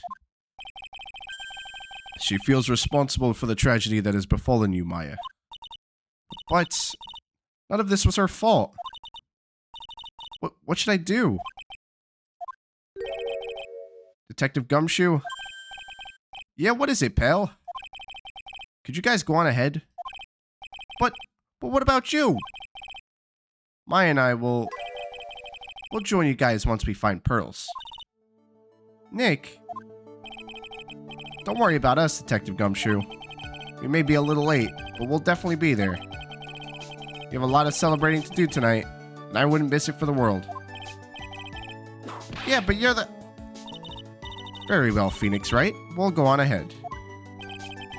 Don't keep us waiting, Wright. We won't. But where should we look? Where could Pearly have gone? Let's go, Maya. There's only one place I could think of that Pearls might have gone to.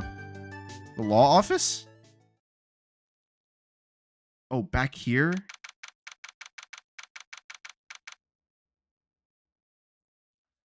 February 10th. Hazakura Temple main gate.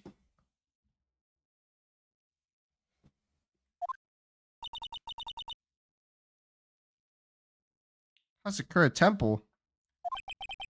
For Pearls? I bet this is a very important place. After all, it's where this whole incident started. What's this? You're all back so soon.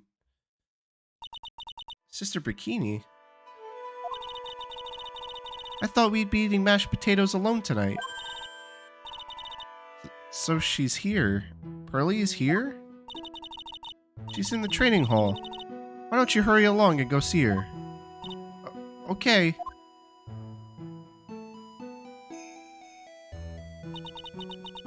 Pearly's not here. Ah. Maya, the hanging scroll.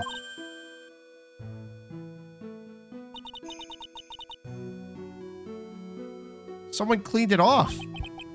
It's gotta be Pearls.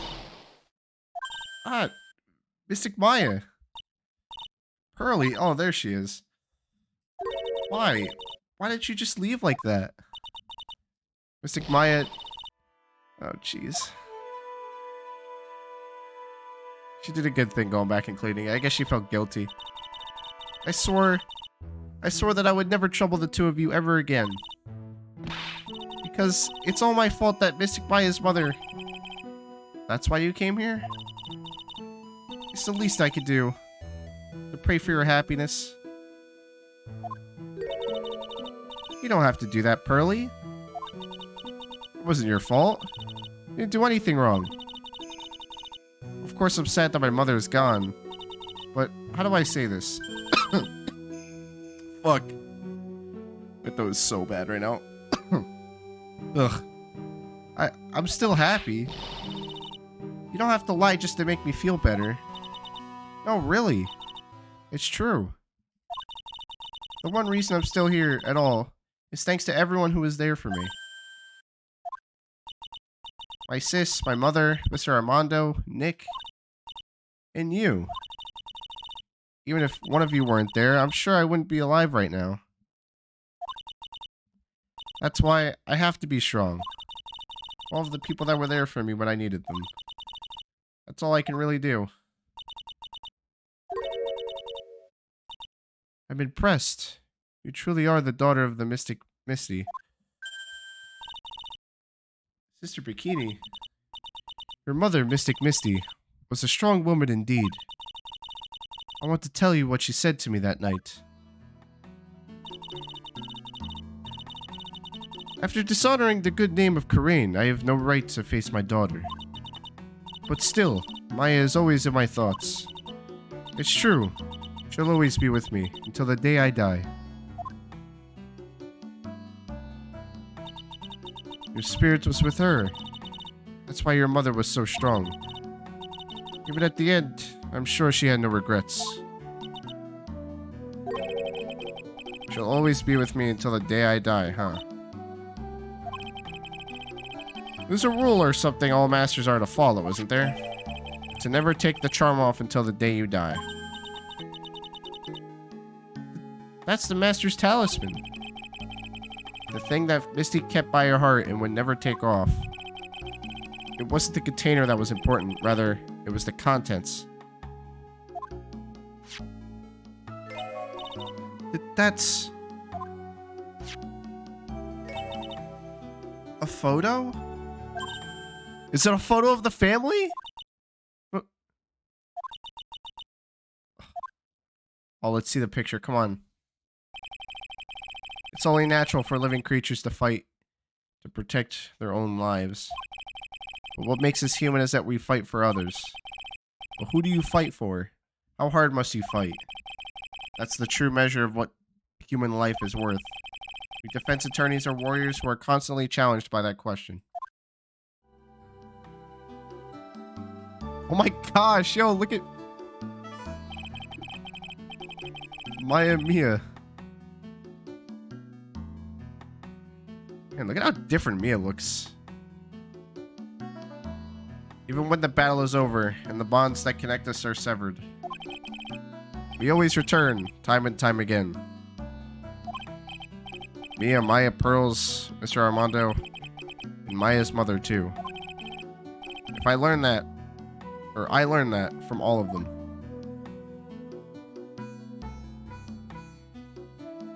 That's so funny that Maya also broke the urn, just like Pearls. I swear, that's great.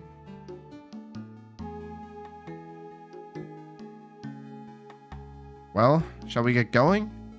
Everyone's waiting. Ah, this is a day to remember. A day when a lot of things were finally put to rest. I think we should celebrate what we've overcome today. But I still can't. Oh, go on, sweetie. You can come back for training anytime.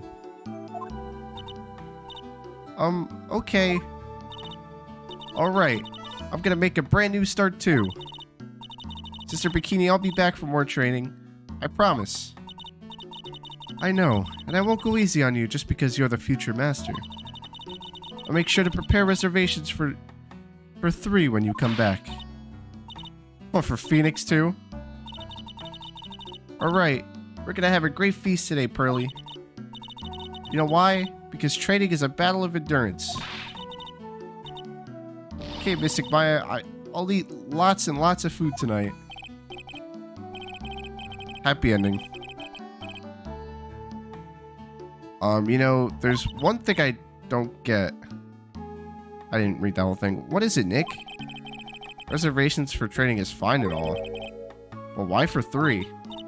Come on, what do you think? You're one of us, Nick. Next time you can train right alongside us. Phoenix is becoming a spirit medium now. Just wanted to remind you that the credits have auto-advancing dialogue. I don't want you to miss. Okay. Huh? I'll be waiting for you. Sister Bikini will take special care of you. Uh-huh. It'll be great, Nick. We're gonna do the special course, naturally. What? That's a great idea. After all, Mr. Nick, you'd do anything for Mystic Maya, wouldn't you? Even walk on hot coals, right? Have a nice big meal before we come next time, right, Nick? Oh, jeez. You know, I was wondering if I could say one little thing. Sure, of course you can.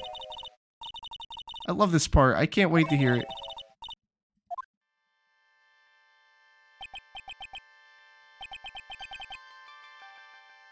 Well then, here goes nothing. And that is the end.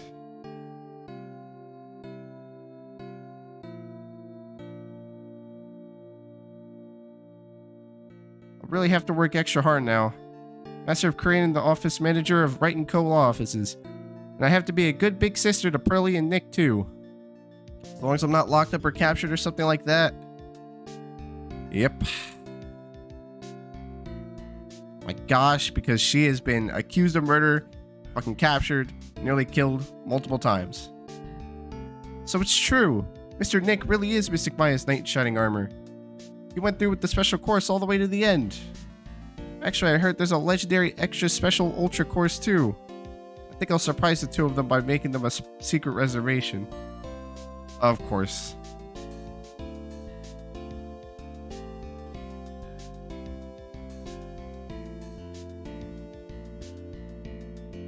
Maggie bought me a brand new coat as a present, pal. I feel 10 years younger. I'll never take it off. Yes, but somehow you just don't... Fuck, I can't read that fast. I guess a dirty, shabby old... Fuck. Don't worry about it. In the name of love, a man will soil himself silly. See, he has this happy ending too. I couldn't read the whole thing. I'm sorry. It's too fast.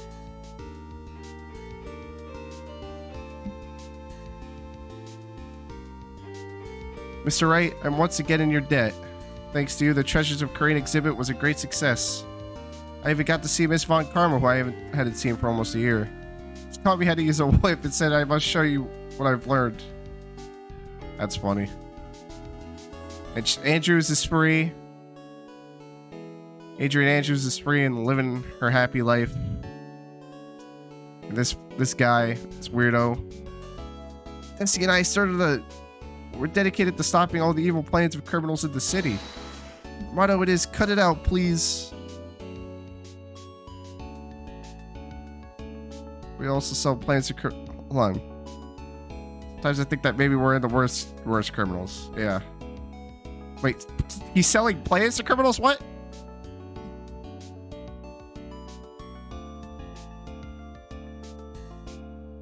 I wanted to show my appreciation to Mr. Wright for exterminating Don Tigre, so I lent him $500,000 and a tea set.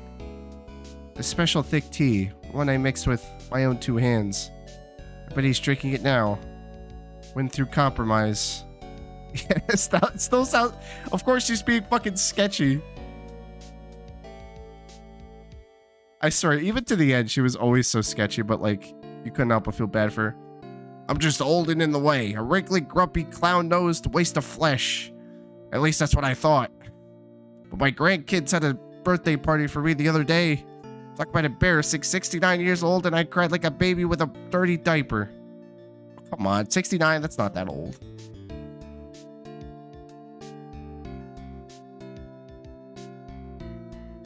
As usual, we have an abundance of work to do. We've hired a new programmer to replace Glenn Elg. I do hope everyone will get along. His name is Adam Mata. As soon as I heard his name, I knew our brain circuits would align perfectly.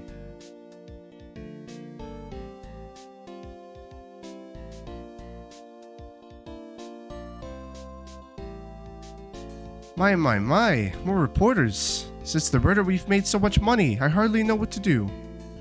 I think the magazines like us because I provide such nice... I can hardly wait for Iris to come back.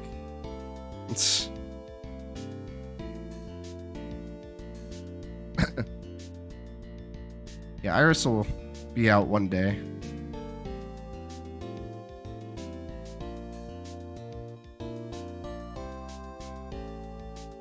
You've turned into such a respectable man, Feeny. It was so sweet of you and everyone else to come here and visit here the other day. Of course, I was happy that you constantly had your eyes on me, but I felt kind of bad when the little one slapped you so hard you got a nosebleed.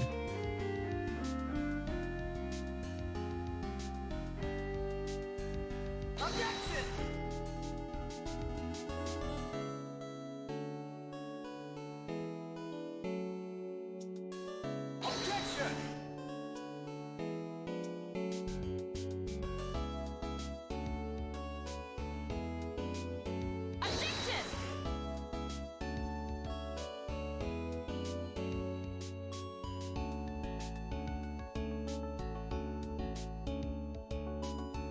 Objection!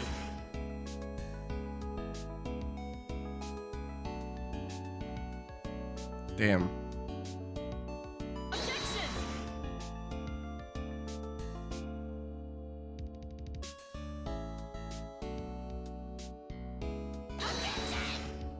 Oh yeah, I forgot this guy existed.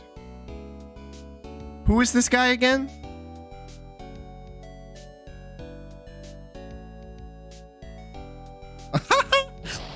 What's this? I'm back from a long trip, tiring vacation, and no one's here to greet me. I guess all I was got my little whippersnapper buddy.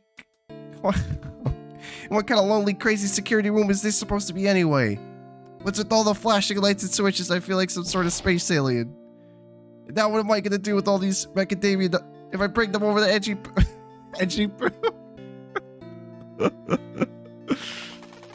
fucking old bag.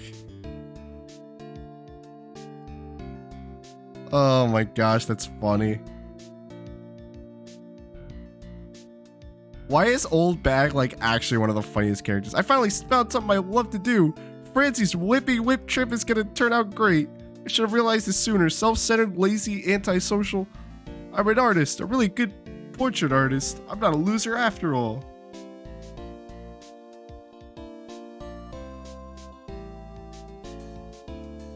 I love how like old bag has come back in so many fucking cases at this point, or like multiple cases.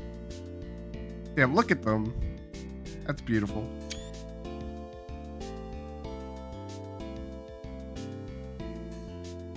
Damn.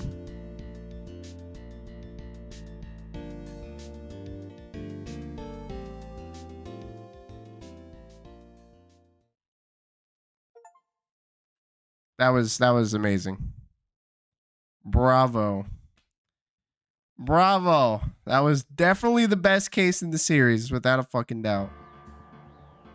Out of the trilogy, yeah, that was definitely number one. I mean, so much was going on in that character, in that case. Like, all the characters were getting screen time.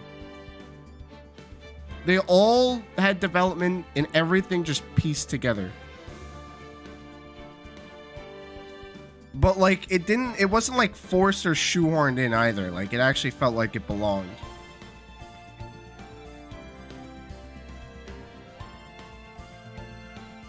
Like, damn, bro. That was crazy.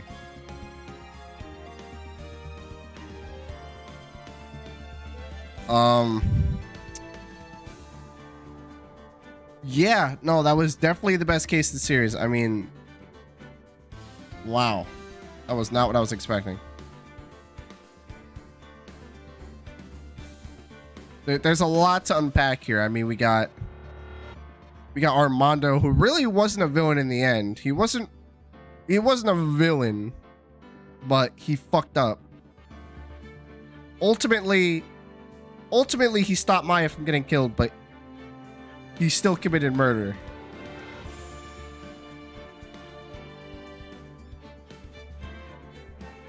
And then you had Mia, who was with Phoenix the whole time, you know, watching the case and in spirit, and then fucking exposing Dahlia from, you know,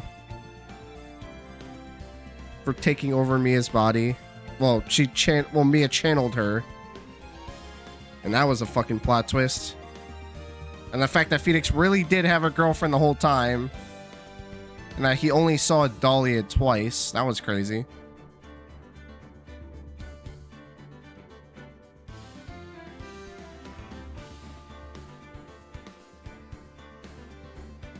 Damn, poor Godot, man.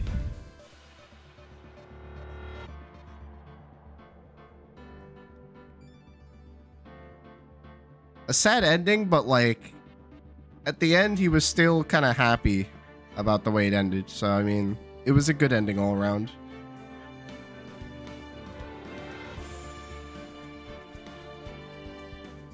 Yeah, no, that was a lot better than I thought it was going to be.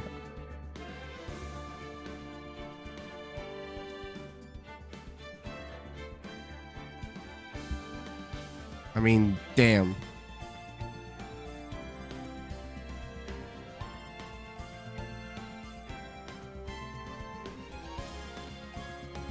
There's really not a whole lot else for me to say. Overall, I would say that was the best Ace Attorney game. I wouldn't say all the cases were like 10 out of 10, but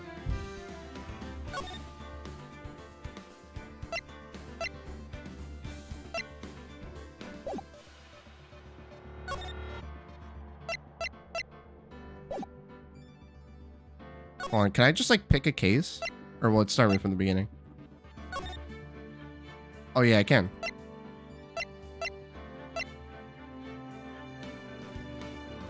Yeah, I would say 4 and 5 were the best cases, or 5 and 4 were the best cases in the game. But yeah, 4 really was just connected to case 5, so I kind of wouldn't really consider these two separate.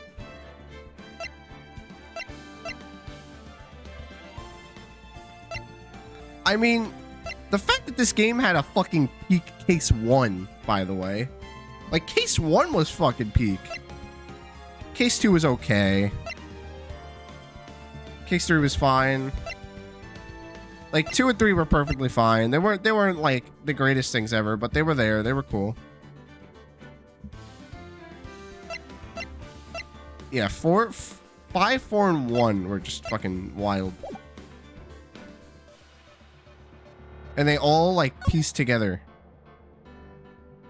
that was awesome. And then it also fucking went back to case 2 in the first game. So I mean,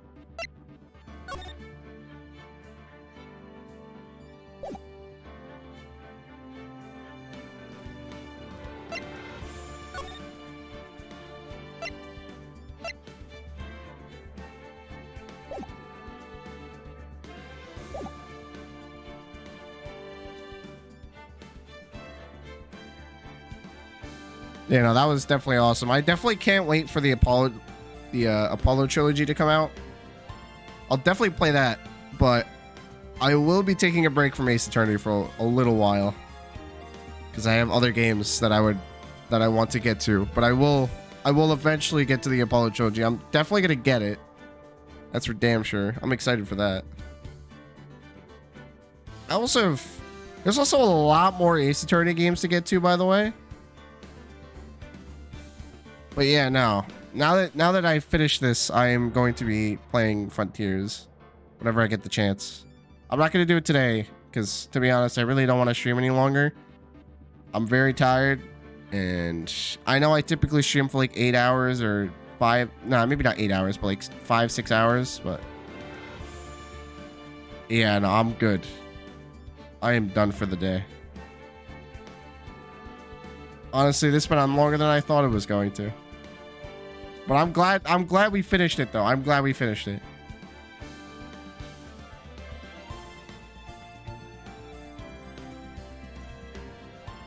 Crazy.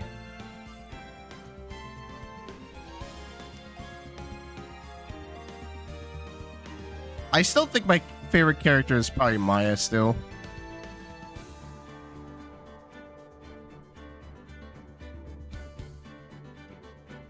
My favorite Ace Attorney character is probably still Maya.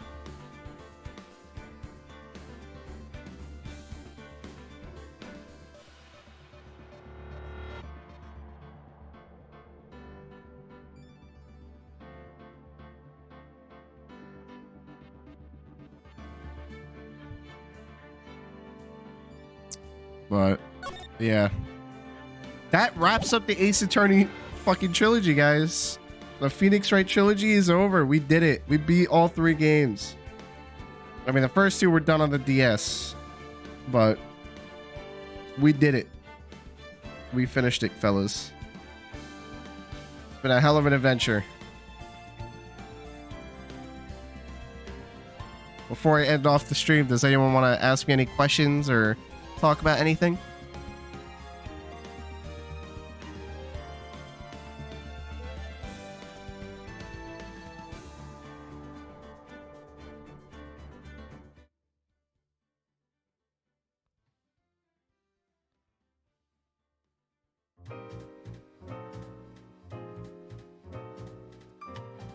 About that face reveal stream. Oh, great question.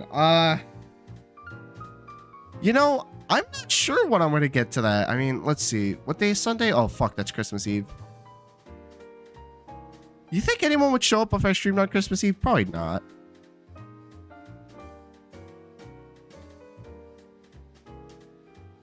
I would say a week from now. How about, guys, how about this? How about I stream the face reveal a week from now? I'll stream it a week from now at that night. Do it after the holidays because you're human too. I am human. I have family, and I'm going to be busy for the evening that day. I won't be busy in the morning, but I still would rather be with my family. Yeah, don't worry. I have family. I care about my family. I want to be with my family. It's really Christmas Day where I'll be busy the whole day, but yeah, no. All right. How about this, fellas? A week from now, in 7 days, I will do the face reveal stream. I'll do the face reveal. I'll get the fucking pilk. I'll drink that shit. We'll play a game. We'll play any game. I'll think of a game to play. Maybe a horror game. You guys want to see horror, don't you? You guys want to see me play a horror game, right? It could just be a fucking... I'll play FNAF or some stupid shit. Like, just a one-time thing, you know?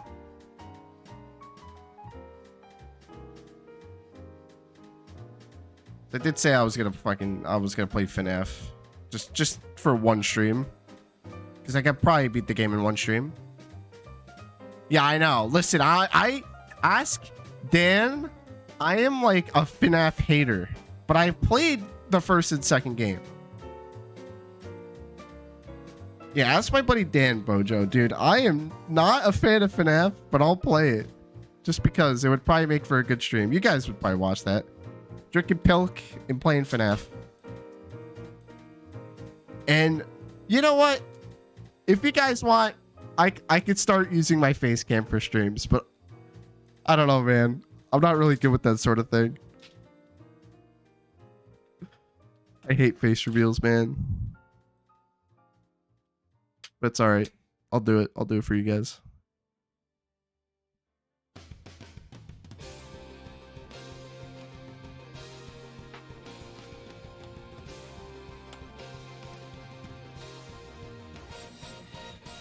Handsome little Mav. Nah, man. I am not little.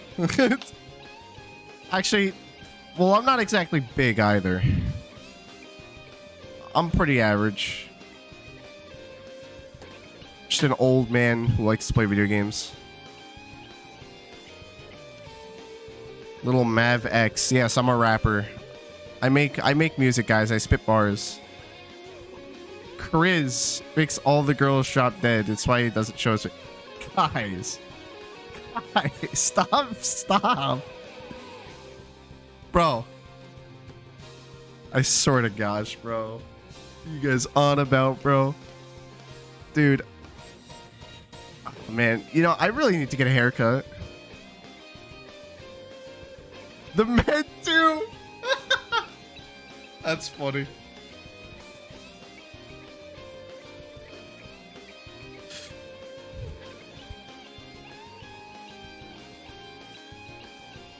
Don't worry, guys. The face reveal stream will be good. I'm gonna get one of my friends to join me as well, because I'm sure you guys would love to see somebody else with me who could probably help just film the whole thing. Maybe like, what horror game can I play? Obviously FNAF. Maybe like every time I die in FNAF, I get shot by a fucking airsoft gun or something. Like I'll just have my friend sitting next to me. I do have an airsoft gun laying around, but it's not exactly the kind I would want to shoot myself with. That one would hurt really fucking bad.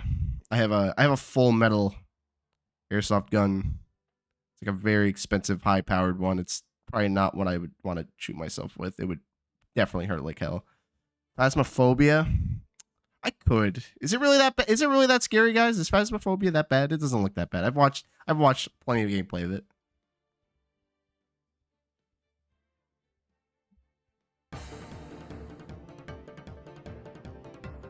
Don't shoot metal? It's not metal. I would be shooting plastic BBs. Airsoft and metal BBs are very different.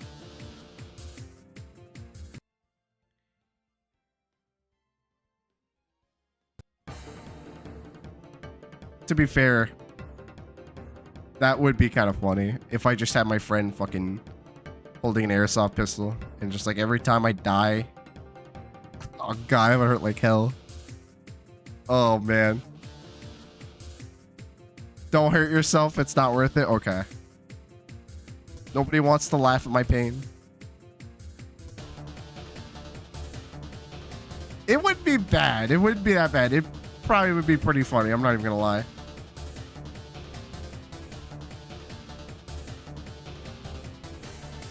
All right. I won't hurt myself.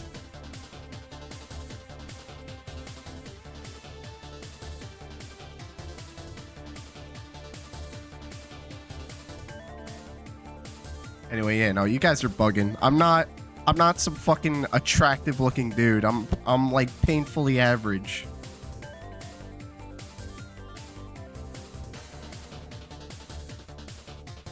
You know what it is? I'm just not a fan of showing my face online. Like, that's just me.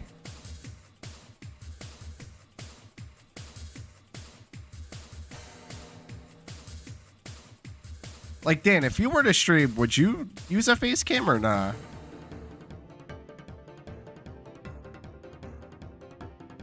I am not the Rock. I am not the Rock. Actually, as a matter of fact, I do want to start going to the gym. I would like to pump some iron. But oh my gosh, now that I have a job, it takes all my energy out of me. And going to the gym, I don't know how I like even have time to Twitch stream.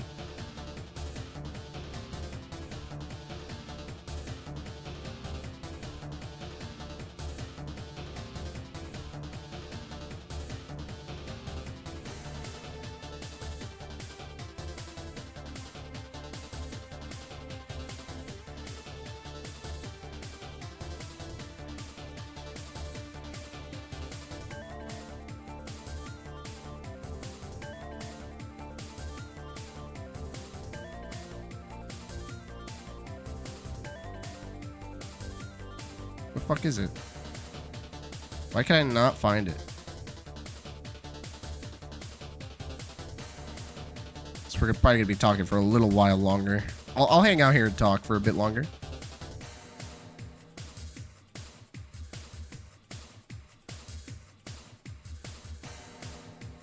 Get rid of that one. There we go. Okay, where the fuck? What did I use for... No, not there. How is it still there? What? Okay, I'll just close the game. There we go.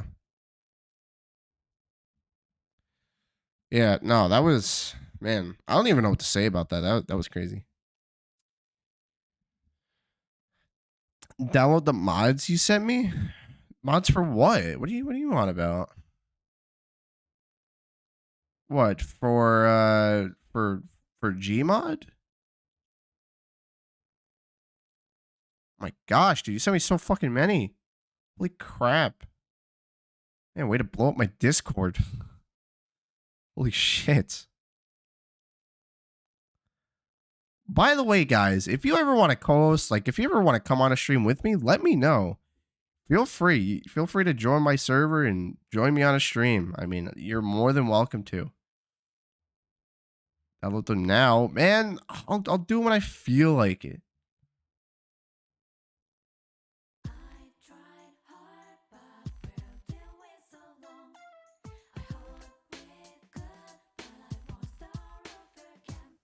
I'll get to it.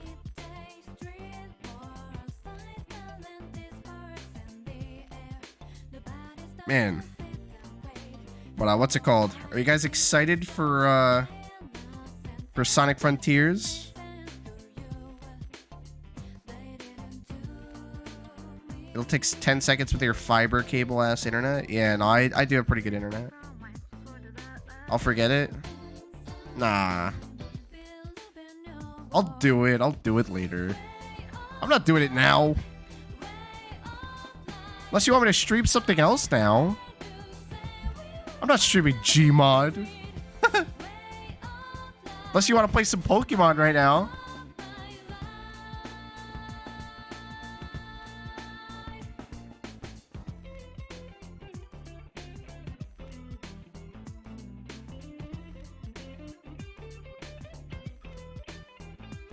I'll get to it. I'll get to it.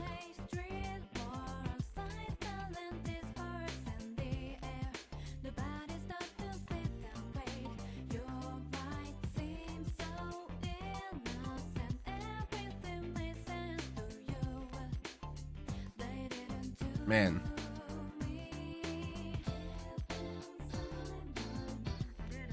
I wonder if SL's still here. SL, you've been quiet if you're still here. What is it? 3:45. Okay. It's 3:45. Oh, SL streaming? Oh, guys, should we raid him? We should raid him, guys. Hey, Bojo, how long has SL been live for?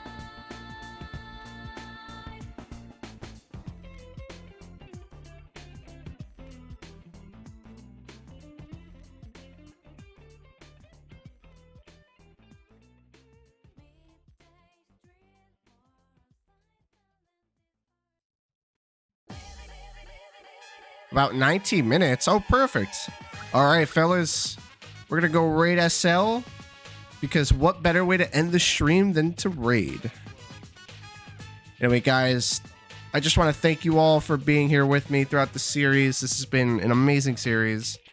I'll play more Ace Attorney games in the future for sure, whenever the Apollo series comes out. Mav, is Taxi Young from Rooftop Swordmaster? I doubt it. I don't even know who that is, but I'm going to look it up. All right, let's look this up.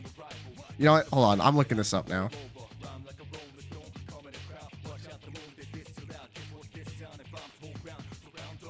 What does this guy look like? Definitely not. Definitely not. I have... The hair color is different. My body shape is different. Yeah, no, definitely not me.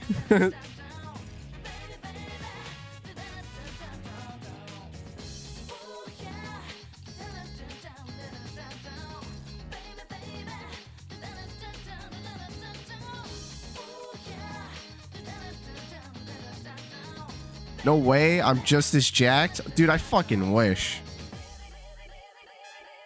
I wish, bro.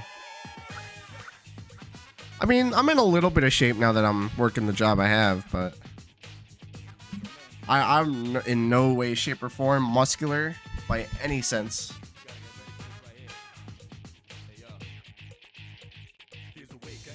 Just an average dude.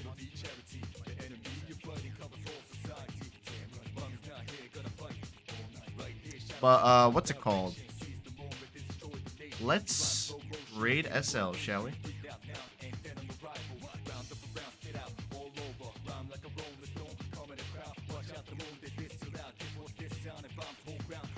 Shipping tools? Where is it? Where is it? Not knowing how to do this. Okay. Here we are. Alright, fellas. Thank you all for stopping by. Stay tuned for next week. In 1 week, I will stream the face reveal. And on that note, I will catch you all next time.